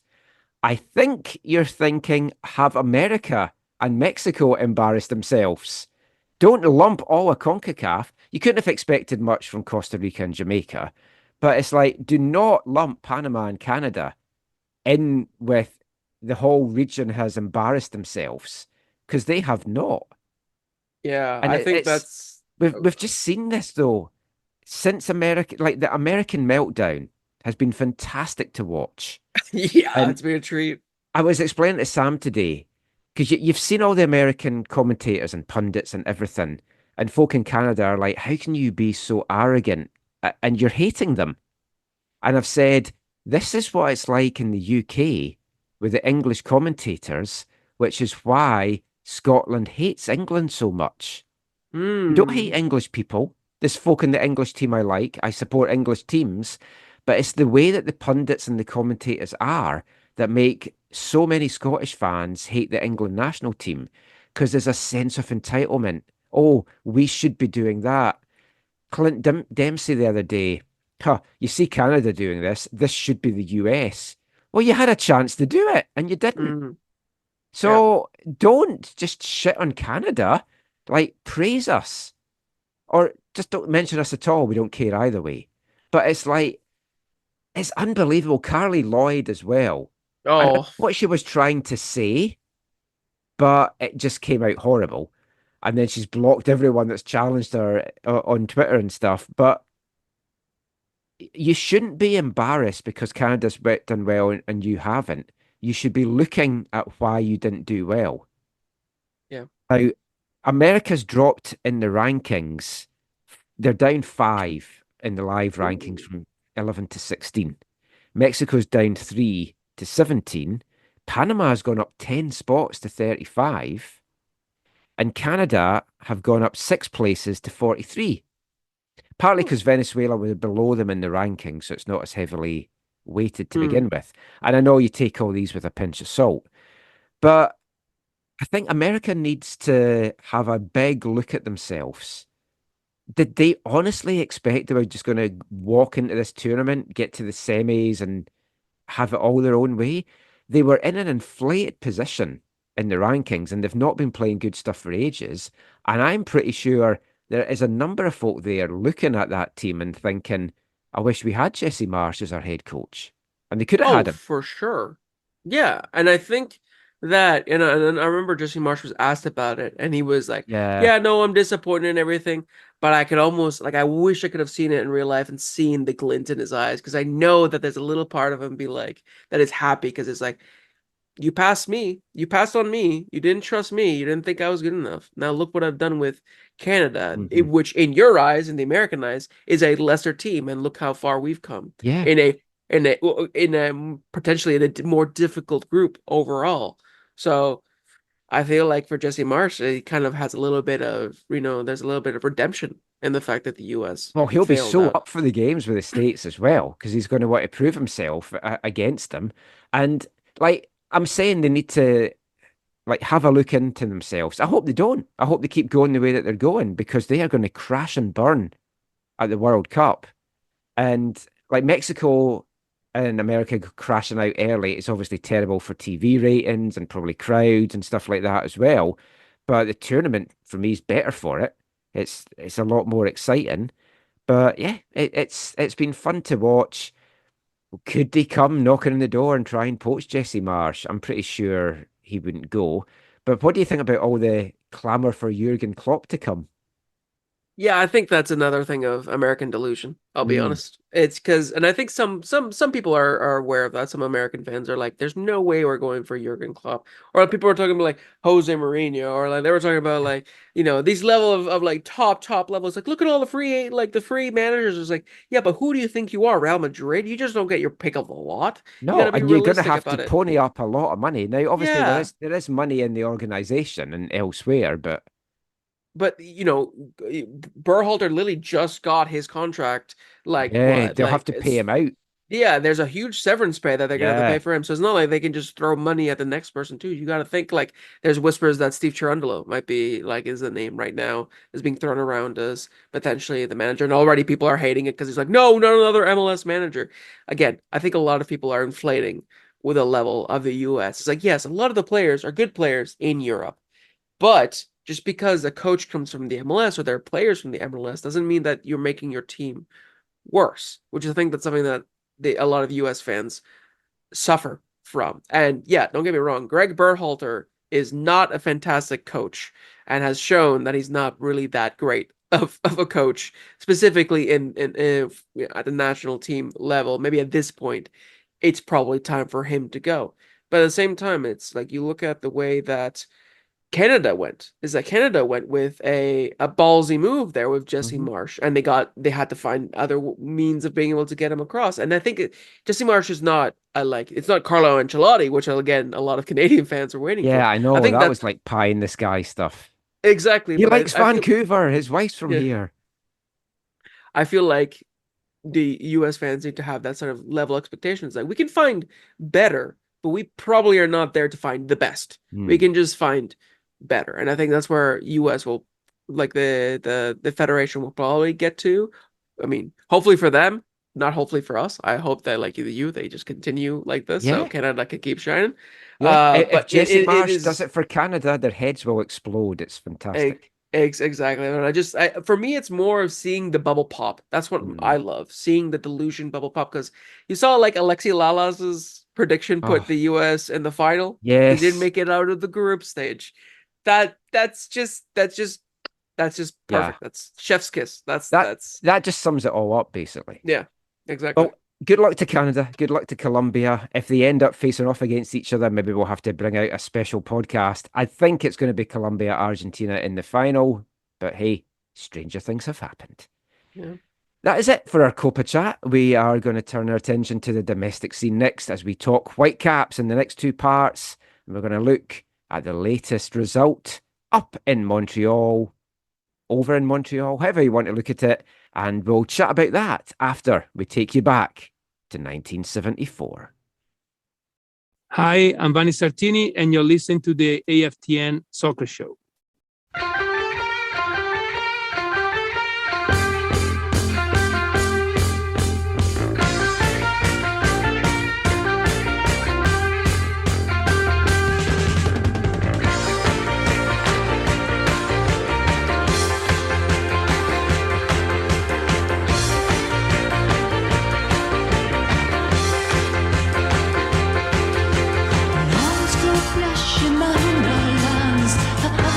Setting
welcome back to the AFTN Soccer Show on CITR Radio 101.9 FM, brought to you in partnership with recoveryfamilylaw.ca.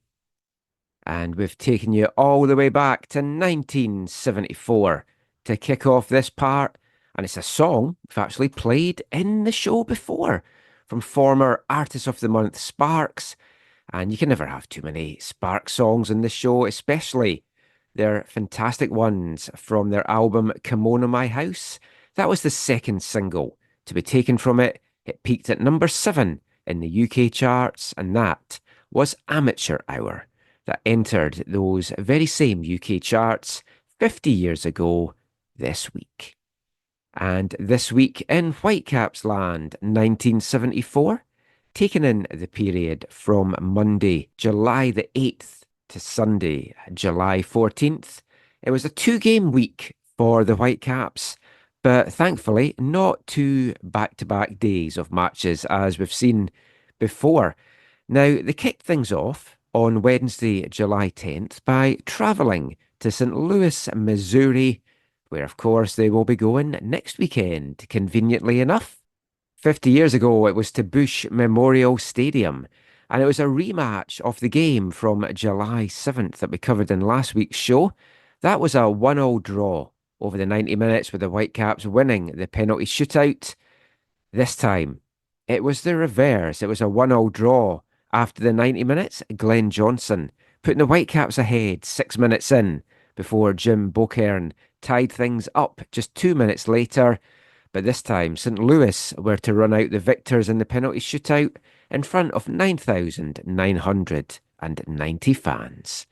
But the Whitecaps were back at home at the weekend on Sunday, July 14th, taking on Central Division leaders Dallas Tornado, and 11,814 fans packed in to Empire Stadium to see a 2-2 draw between the teams over the 90 minutes.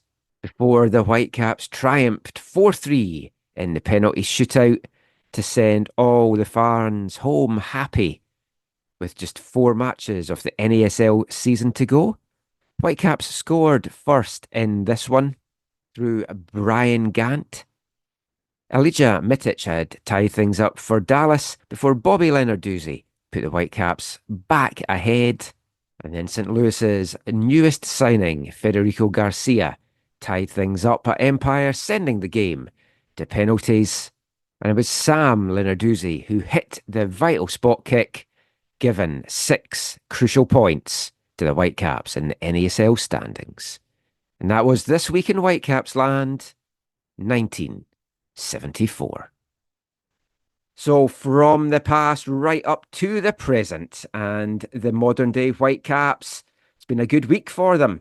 7 points in 8 days, 2 wins and a draw.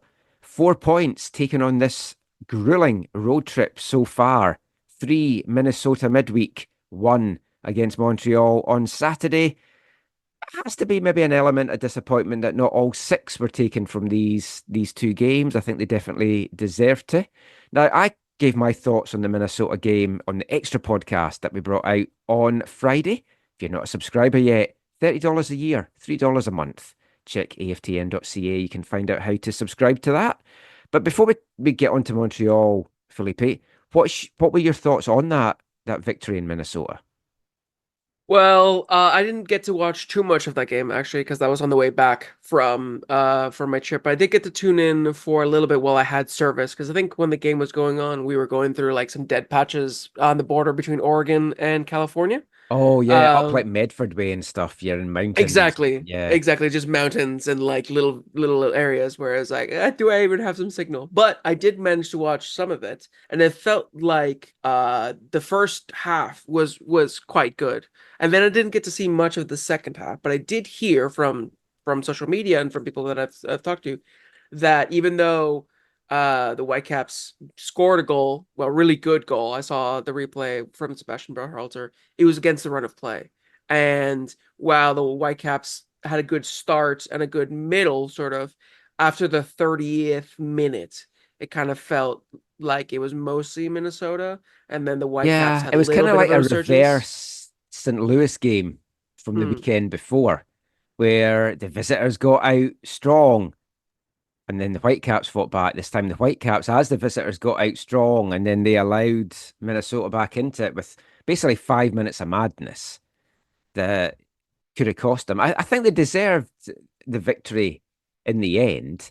And like Minnesota's going to be right up there. So it was a great 3 points to get and a tough place to play. Montreal at the weekend, not a happy hunting ground. They've never had an MLS win there. This was another game I had to watch while commentating in part. So because I was commentating on the Whitecaps League One game, and because they were playing the team from the Nanaimo, it's a later start than usual, which I hadn't realised until the morning of it, which I'm glad I realised before I left. Otherwise, I would have turned up at 12 o'clock instead of 1:15.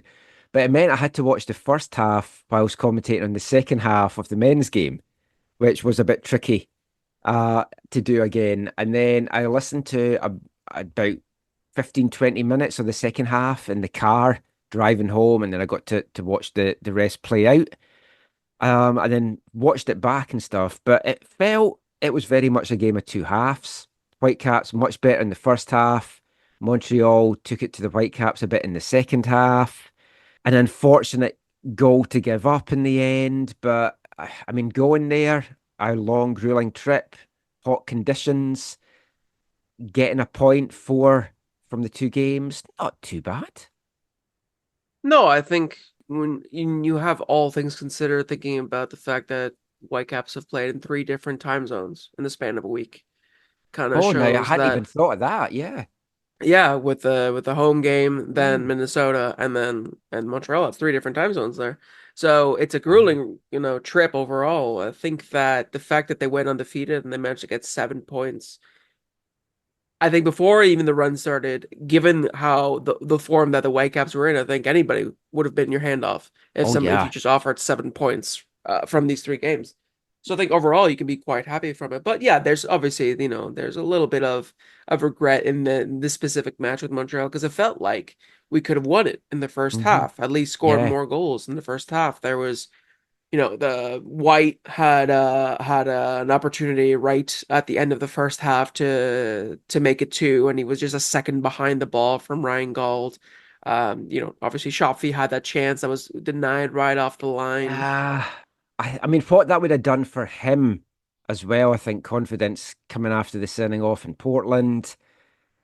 But you've got to bury that. It was a great goal line clearance, but you've got to hit it with so much power that it can't get cleared, or if a foot gets to it, the rebound's going to fall to you.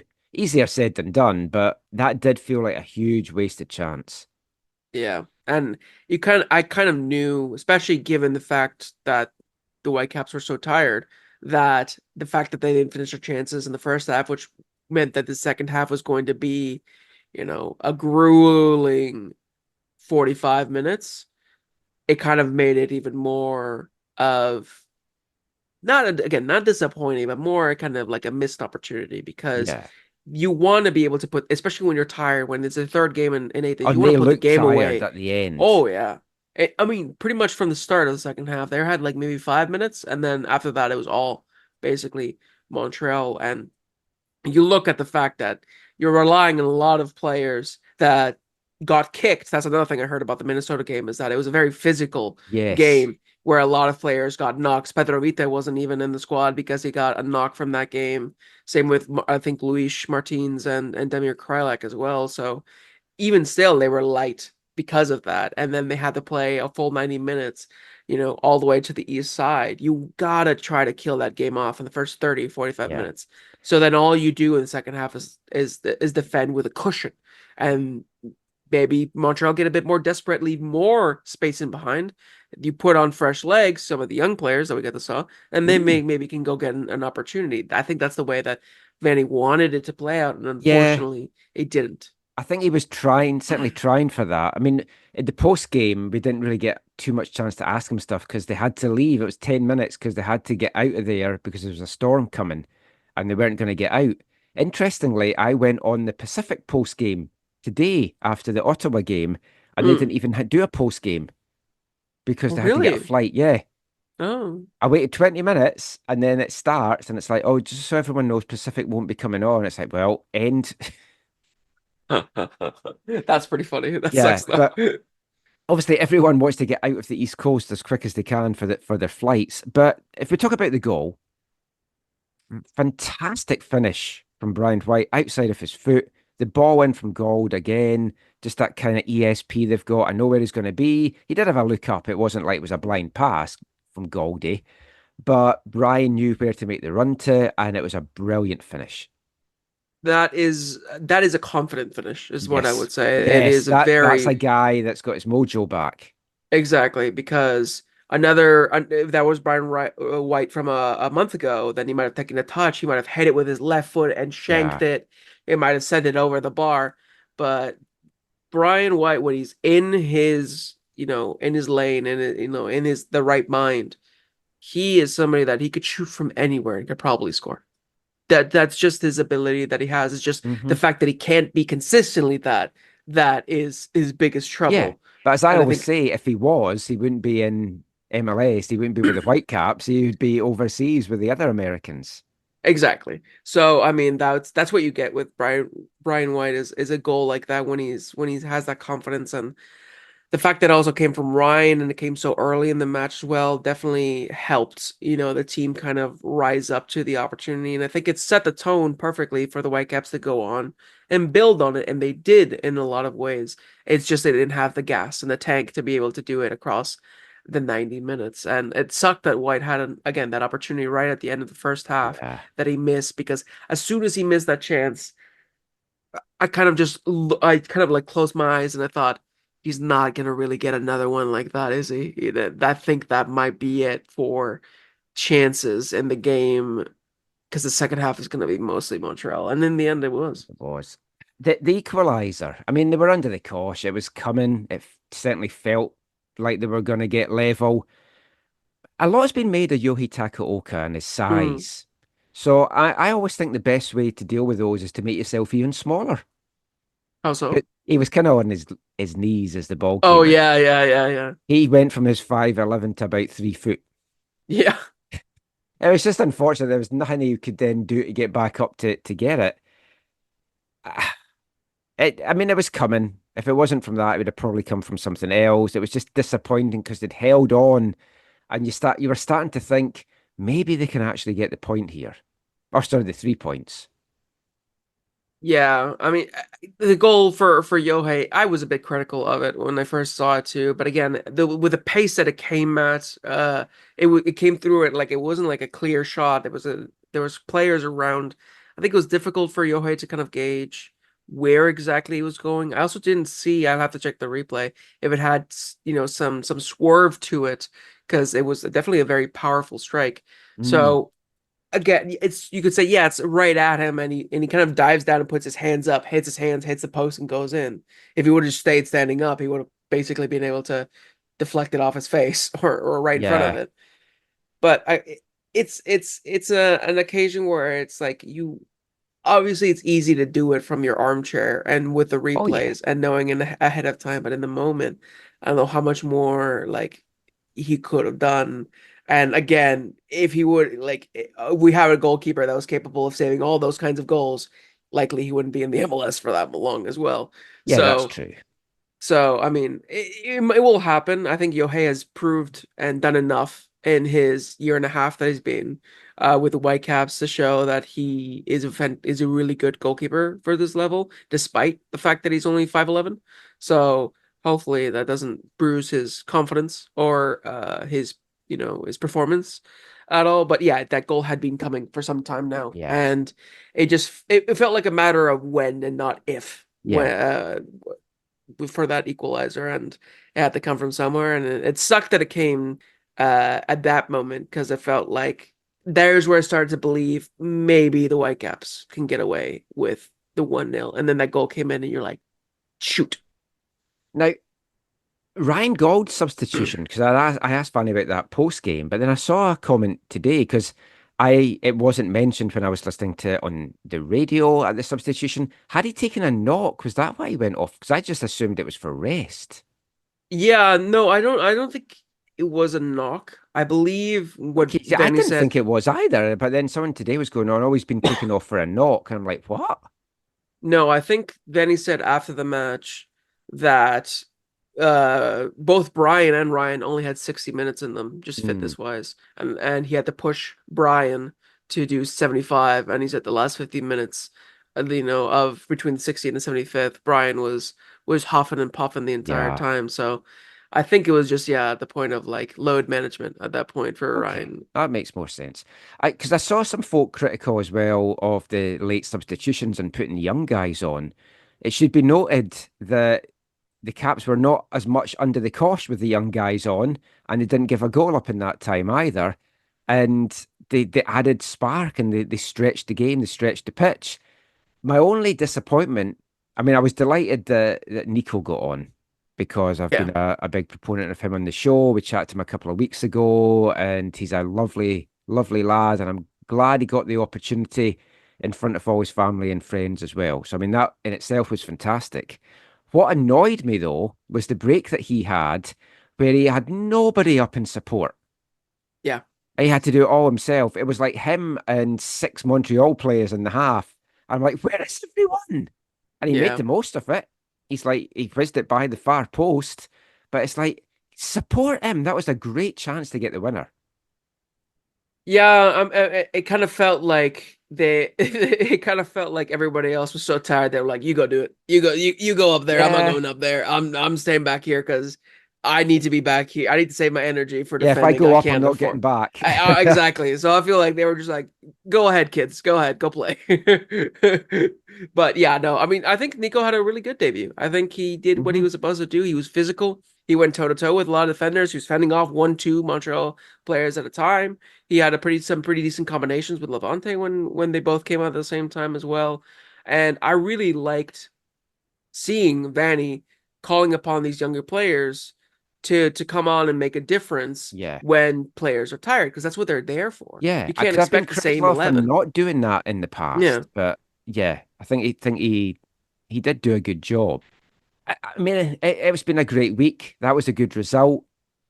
The only thing is, you look at the standings and you're like, oh, it does feel like we could really have done with taking all 3 points from that, just because how tight it is. Now, there's been games played today as well as yesterday. I haven't had a chance to watch any of today's games. The Houston LAFC game got postponed because of the weather. I got Hmm. an email this morning because I'm on both their mailing lists saying that they brought the kickoff time forward to avoid it, and obviously they didn't bring it forward soon enough, and that game was called off. But Kansas City came away with a big 3-2 win over Dallas today. San Jose got a win as well. So the teams at the bottom starting to pick points up. Colorado got a big 4-1 win over St. Louis. There's two games going on as we record this. We're recording this a bit earlier tonight, so it's just the back of nine. Galaxy are 1-0 up over Minnesota, and Portland thrashing the Schaffelbergless Nashville 4-0 right now. So basically, as things currently stand, and I don't see anything changing in the Portland game, the Whitecaps are down to sixth. So you go to Hmm. Montreal, you get a good point, but the West is so tight, you actually drop a spot. Yeah.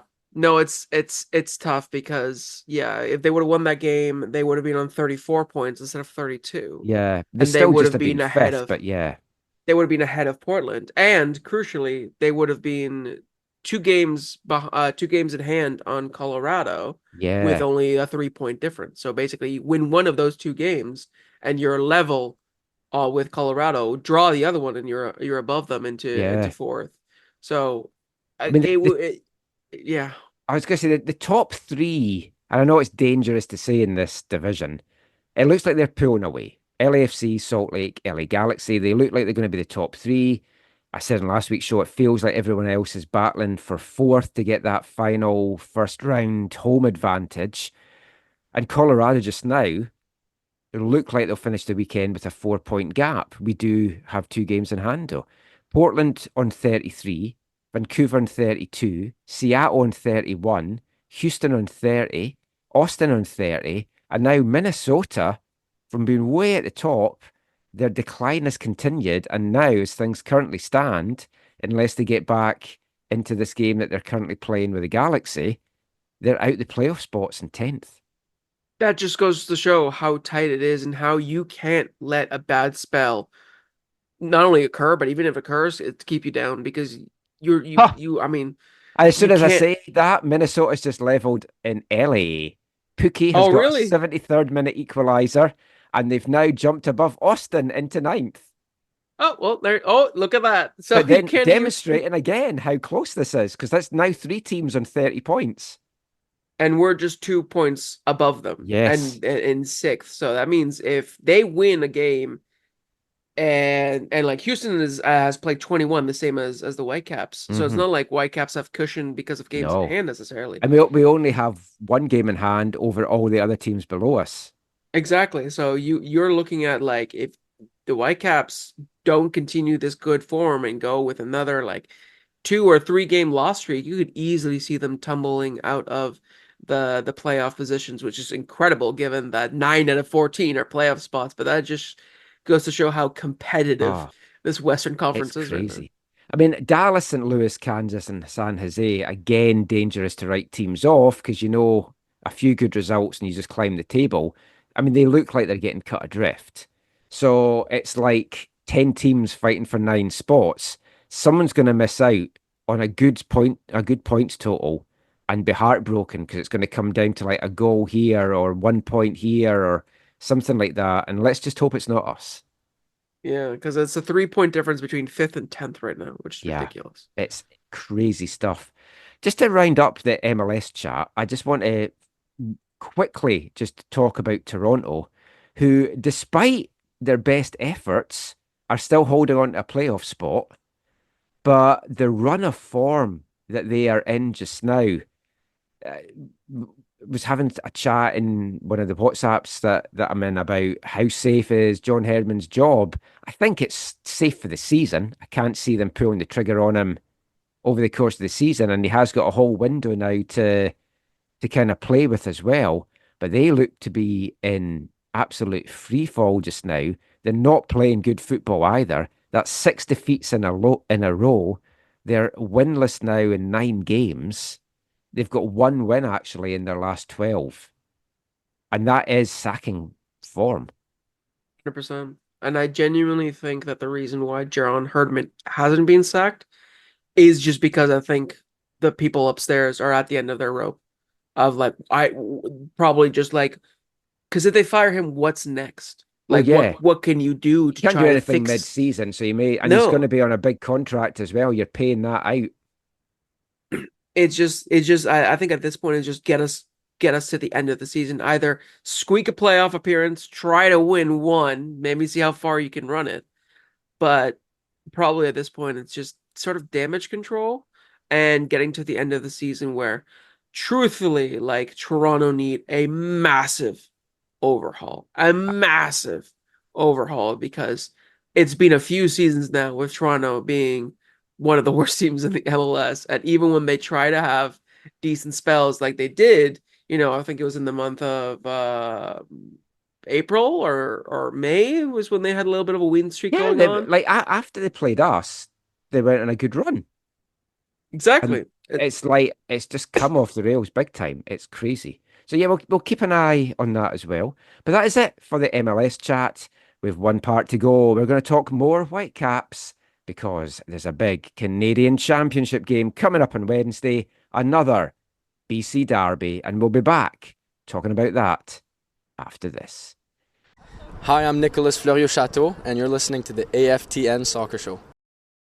My father heard voices, saw things that aren't real. I'm all caught in noises.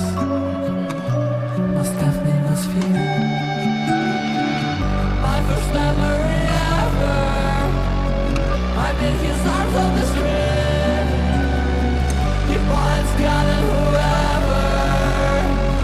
There, so take me from you.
Welcome back to the AFTN Soccer Show on CITR Radio 101.9 FM, brought to you in partnership with recoveryfamilylaw.ca. For all your family legal needs, visit Recovery Family Law, based out of Surrey.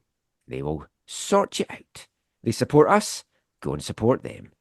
And kicking off this part, I just love this band so much. Ice Peak, play them a lot on the show, and I mentioned that one of the two members of Ice Peak, Nick, has been working on some solo stuff. We played his first solo single a couple of weeks ago. That was his second one.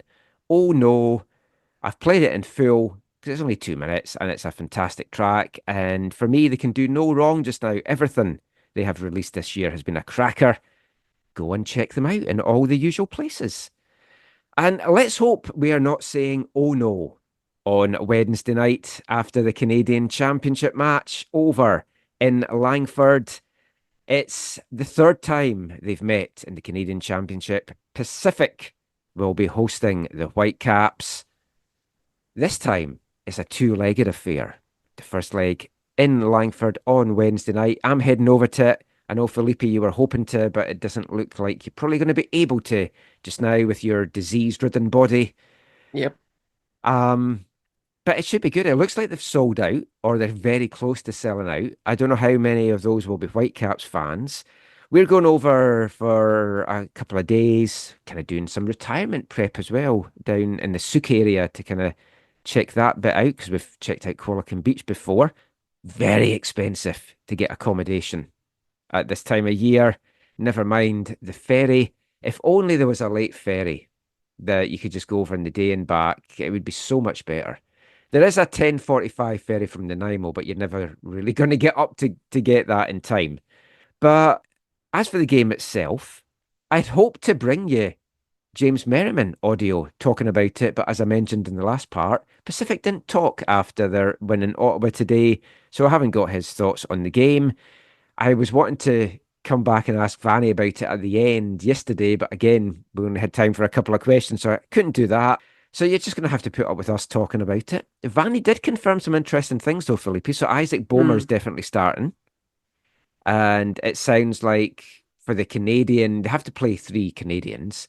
So you can be sure Ryan Raposo is going to get the start. Levante as well, by the sounds of it, is going to get the start, which makes sense as well if Ryan and Brian are a little bit sort of running on fumes just now. And this is an important game. It's an important competition. I want us to win this competition. I don't want us to take this game lightly.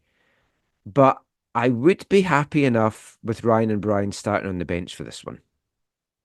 Yeah, and I think at least one of them will. I think at least one of them has to, given the fact that they're, like you mentioned, they're both sort of running on fumes right now. Yeah, I think that's... we've got the Wrexham game coming up that we didn't need to have, but now Ryan's going away to the All-Star game as well, so we need to wrap him in cotton wool and keep him healthy.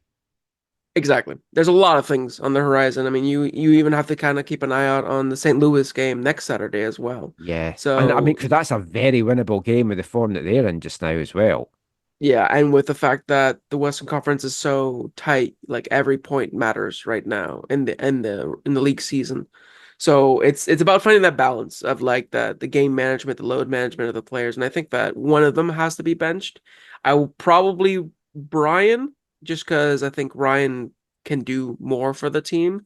But I wouldn't be surprised if both of them are benched. And what I'm hoping that we get to see is maybe more from Nico. I was wondering that as well. I was one of the things I had wanted to ask Vanny just in time for the thing.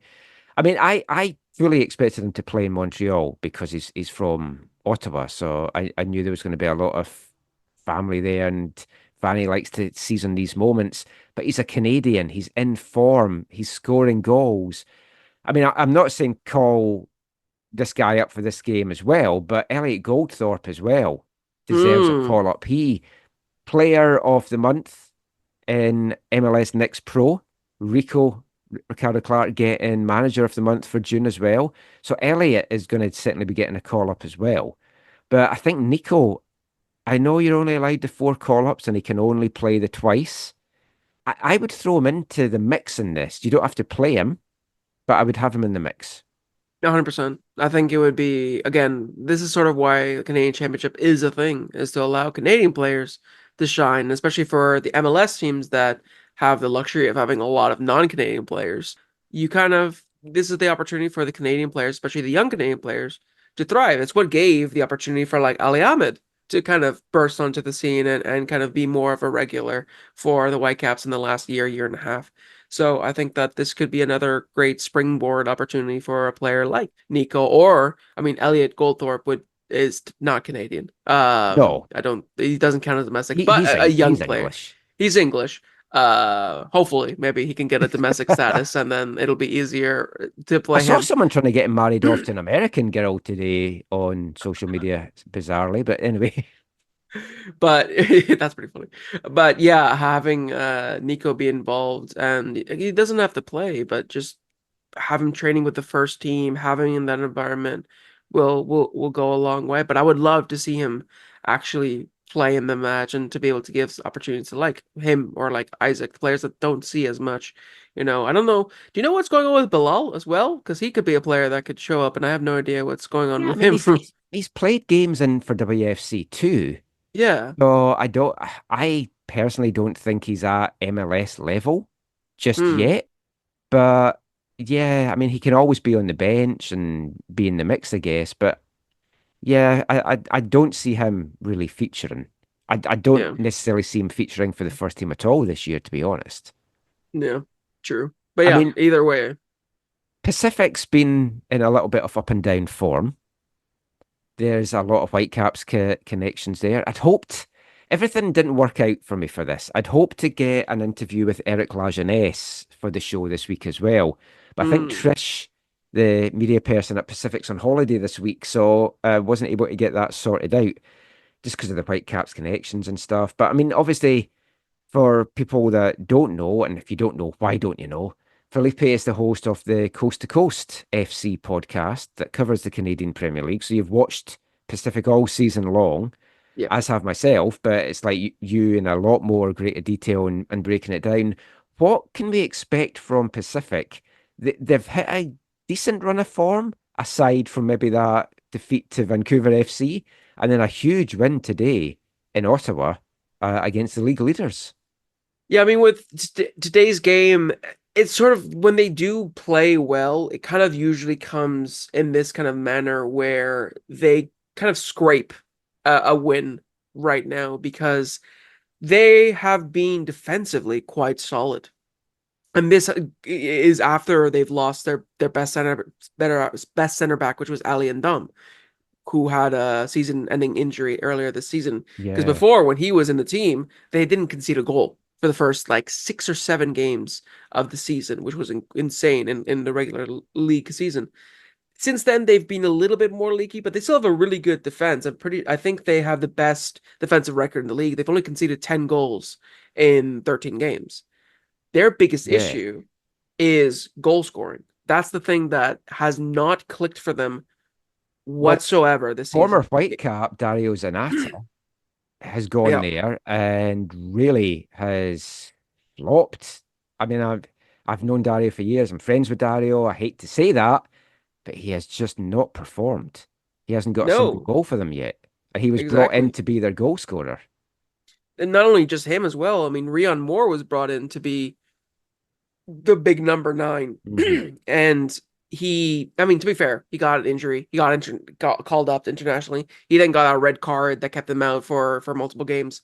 So he hasn't featured maybe as much as James Merriman and Pacific fans and himself would have wanted. But even still, he only has 1 goal in this season so far. Yeah. Well, he And scored against TSS in this tournament, sadly. oh, right, of course, yeah. And I Yeah. I guess that's haven't only forgotten in that. yeah, that's only in league play. But Yeah. even still, you look at them in the league right now, and they have the best offensive record. They also have the worst scoring record. They've only scored 12 goals in 13 games. Worse than Cavalry, who are also not really scoring all that much, and worse than Halifax, who had the worst start to any season for in their history in the CPL. They've scored less goals than those teams. And so I think for Pacific, what to expect from is a team that defensively is quite well organized. They're well structured. They're well drilled, but they just kind of fail to have that spark in the final third. Where they do manage to get their goals is from mistakes. A lot of the times, if the opposition gives them an opportunity to score through a mistake, then they will go and score it. It's not like they're gonna, waste, a golden opportunity. But as long as you kind of keep them to the lower percentile like dangerous areas, they don't really have much bite around them right now. So I think for the Whitecaps, as long as they keep being defensively solid, like how they have shown to be, don't think it should be all that much trouble for them to not concede to Pacific. I think the question will be more, can they break down Pacific's defense, which has been so good in the CPL, with maybe neither Brian or Ryan, or only one of Ryan or Brian. That's where I feel like the younger attacking players like Levante, like Ryan Raposo, like potentially Nico, or some other players that they might call up.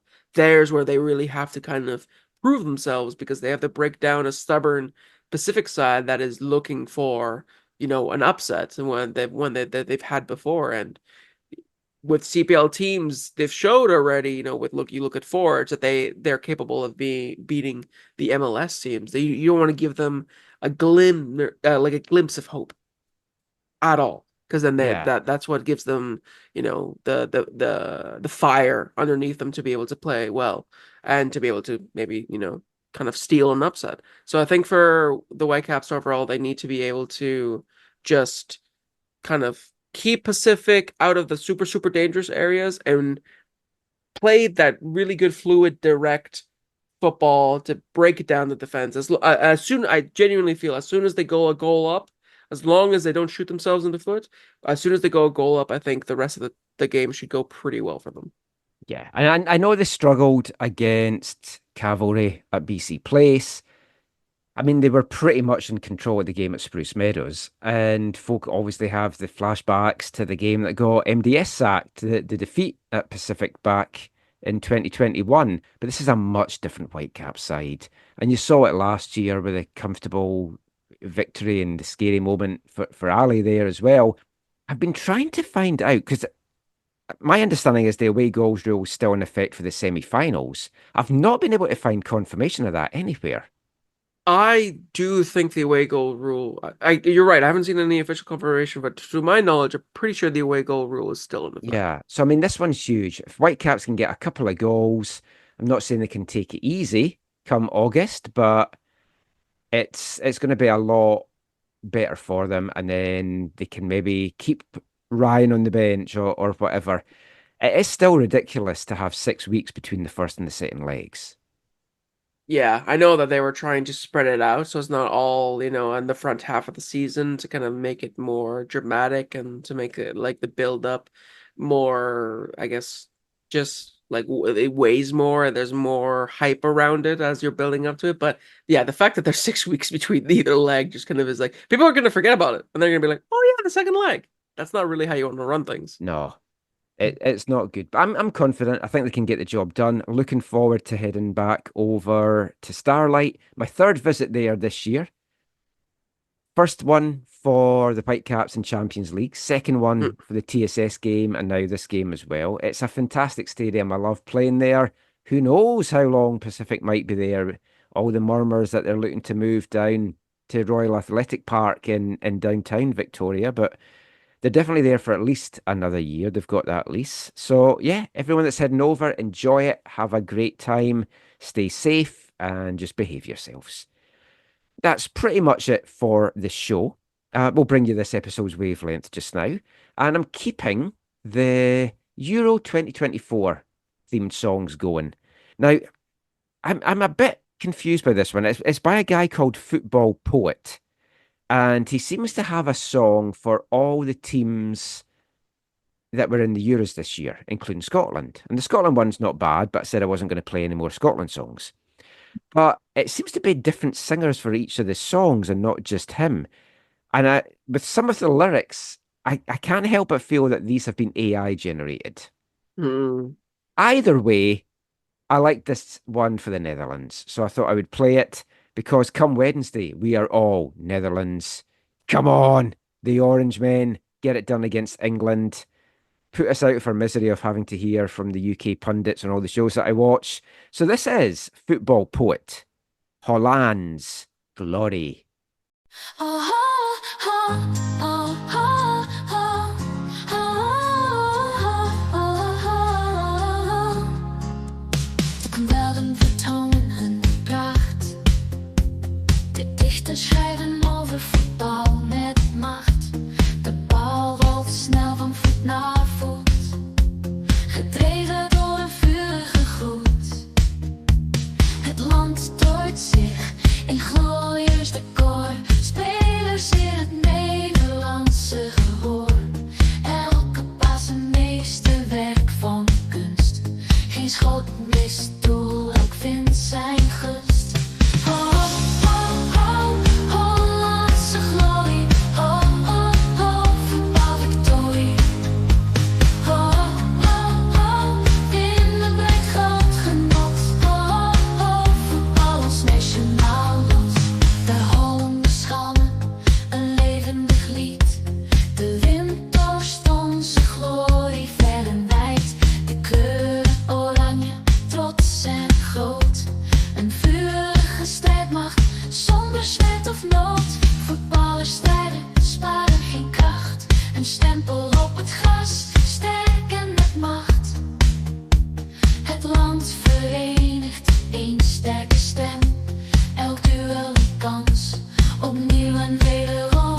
Oh, oh, oh, Hollandse glorie. Oh, oh, oh, voetbalvictorie.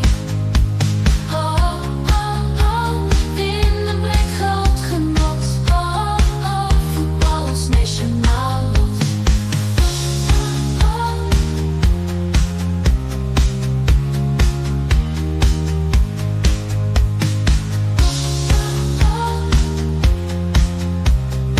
Oh, oh, oh, voetbal ons nationaal lot. Football Poet, Holland's Glory in Dutch. I probably butchered it, but it was a good song. Thought I'd play it. And we'll just finish before saying goodbye, Felipe, with just some very, very quick Euros chat. Because I've been bored out of my head with the games in the last few days. You watch Copa, you watch Euro, and it's just no comparison in terms of excitement. Now, obviously, some of the excitement is because players are kicking shit out of each other at Copa, but the Euros, it's as if no team wants to win. And in a lot of these games, it's just felt like just go to penalties now because it's clearly going to go to penalties. Yeah, and I think I love seeing the contrasting style of Euros to Copa because there's two different philosophies going down in the two competitions. While, not every team plays the same in Euros and not every team plays the same in Copa, there's still sort of like that fundamental belief in how to play soccer. That's different. And you see in Copa America, it's a lot of very physical, high action. It's not as much like systemic. It's more like, it's more dramatic. It's more expression. It's more, players trying to take 2, 3, players on and being direct and being exciting. And that's why I love Copa.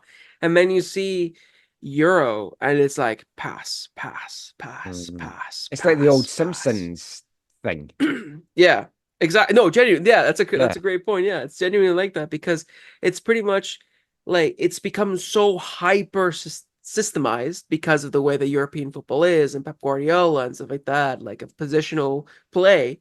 It's become to such a level in that way that teams just consistently are canceling each other out because it's such like a highly tactical game. And for those that love it, and don't get me wrong, I love it too because there's that tactical side that I love watching. It's great.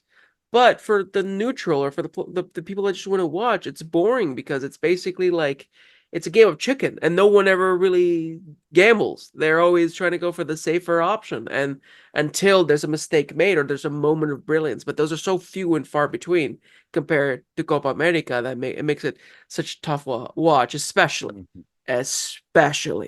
with England. Goodness gracious me, do I hate watching England play this tournament. I mean, I can't believe I'm saying these words to be fair to England, but to be fair to England, their opponents haven't made for good games either. True. It's Yeah. like Switzerland, Slovakia, Slovenia. It's like nobody was in an attacking mindset. Switzerland should have put that game to bed, though. It was in their hands. And Mm. I got my comeuppance for tweeting happy thoughts and my happy mood when they had taken the lead. But I will say, England's never say die attitude and fighting to the end has got them to this stage. But hopefully, it's Holland that goes through. The Spain Portugal other semi, I'm not going to be able to watch it because I'll be on the ferry at that point. But I do not see that being an exciting game. Yeah. I mean, Spain, Oh, France Spain, was. I France, mean, sorry, not Portugal. Yeah, Spain, yeah. Portugal would have been tasty. Spain, France, sorry. Yeah, I forgot Ronaldo's out. Yay. No Yeah. tears when he went out. No, I Interestingly. was surprised as well. Yeah, Yeah. I thought he was going to break down, but no. Seemed like Mm, he accepted, which is very rare for him, yeah. accepted defeat. It's as if going to play in a shitty league doesn't get you prepared at your top level for tournaments. Yeah, and it's almost as if it doesn't matter how good you are, Father Time is going to come a Oh, yeah. knocking, and you can't keep relying on a 39-year-old to bail you out. I mean, Whitecaps hopefully will still be relying on 39-year-old Ryan Gold, but we'll see. But yeah, I mean, Yeah. Spain, France is not going to be a fun watch. I personally back Spain because I think Spain and Germany, that's what I said, they were the same, they cancel each other out. I would love to see them in the semis. Spain and Germany were the two best teams of the tournament. They were the two teams that were actually playing some entertaining football. Yeah. And now Spain is facing a France side that is very, very, very, for some reason, negative. I mean, I'm pretty sure my best friend told me that the only goal France scored in the group stage was an own goal, and they still made it through. Wow. Which is when you have the plethora of attacking talent. How the hell is that the situation? Yeah. So France are nowhere near as good as they have been in previous international competitions. So I think Spain is going to go through, and Spain, Netherlands, hopefully. The Now that final, that should be good. Yeah. that will be a good game. That will be a rematch of the 2010 World Cup. So that will probably be the game that I look forward to the most out of any of the Euro matches, because Yeah. most of the matches have been quite disappointing. Bar maybe, I Yes. guess, this Spain Georgia game, just because there was a lot of goals in that one. Yeah. It's been the smaller nations that's given the most joy in this tournament. It's it's been disappointing on the whole. But yep, we'll see how that plays out. We haven't had Zach on the show to talk about Germany's defeat, so that saved a whole hour off the show. So we're just at Yeah. 2 hours for this episode. So let's wrap it up now. Before we go, Felipe, let everyone know where they can find you and all your stuff online. Yeah, you can find me on social media at Felipe V_FC. I'm going to be writing a lot. I've already been writing a lot, but I'm going to continue to be writing a lot on the Canadian men's national team, on Copa America for Northern Tribune, and just following the rest of the competitions, both Euros and Copa America, as the competitions are kind of finally reaching their end. But you can also find me at Coast to Coast FC, where I am covering the rest of the CPL season. We're reaching the halfway point, and there might be some changes going on with Coast to Coast, some positive changes, hopefully, in the near Oh, they're future. finally So, getting rid of that Colombian host because he's terrible. yeah. Yeah, no one's yeah. I feel like we're finally listening to the feedback. I think we're finally gonna kick him out. But yeah, you can follow me on there, and yeah, that's me pretty much. Cool. Yep. Check out all Felipe's stuff. He does a fantastic job. Very hard working man. And if you see him, go and say hi to him. You can give Maybe us a not right now, follow. though. Oh yeah. Maybe not right now. Once he's well. Once I'm well, then Yes. yes. I'll be staying well clear from you. That's why we're doing this by Yeah. Zoom. But yeah, Yeah. give us a follow on Twitter, AFTN Canada, Instagram, AFTN Soccer, YouTube, AFTN Canada. And if you want to support the extra podcasts, $30 a year, $3 a month, your support really does make a difference. Thank you for listening to us once again. Fantastic couple of weeks of football and a lot more to come. And we'll have you covered all the way here on the AFTN Soccer Show. But until next time, thanks for listening. Take care. Mon the Caps and Allez Le Rouge.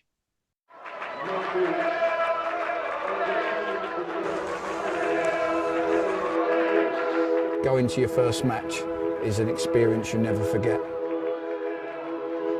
The atmosphere of what's going on around the pitch looks beautiful, and you always look and go, wow, I'd love to play here one day. If you get the bug, it's going to stay with you for life.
AFTN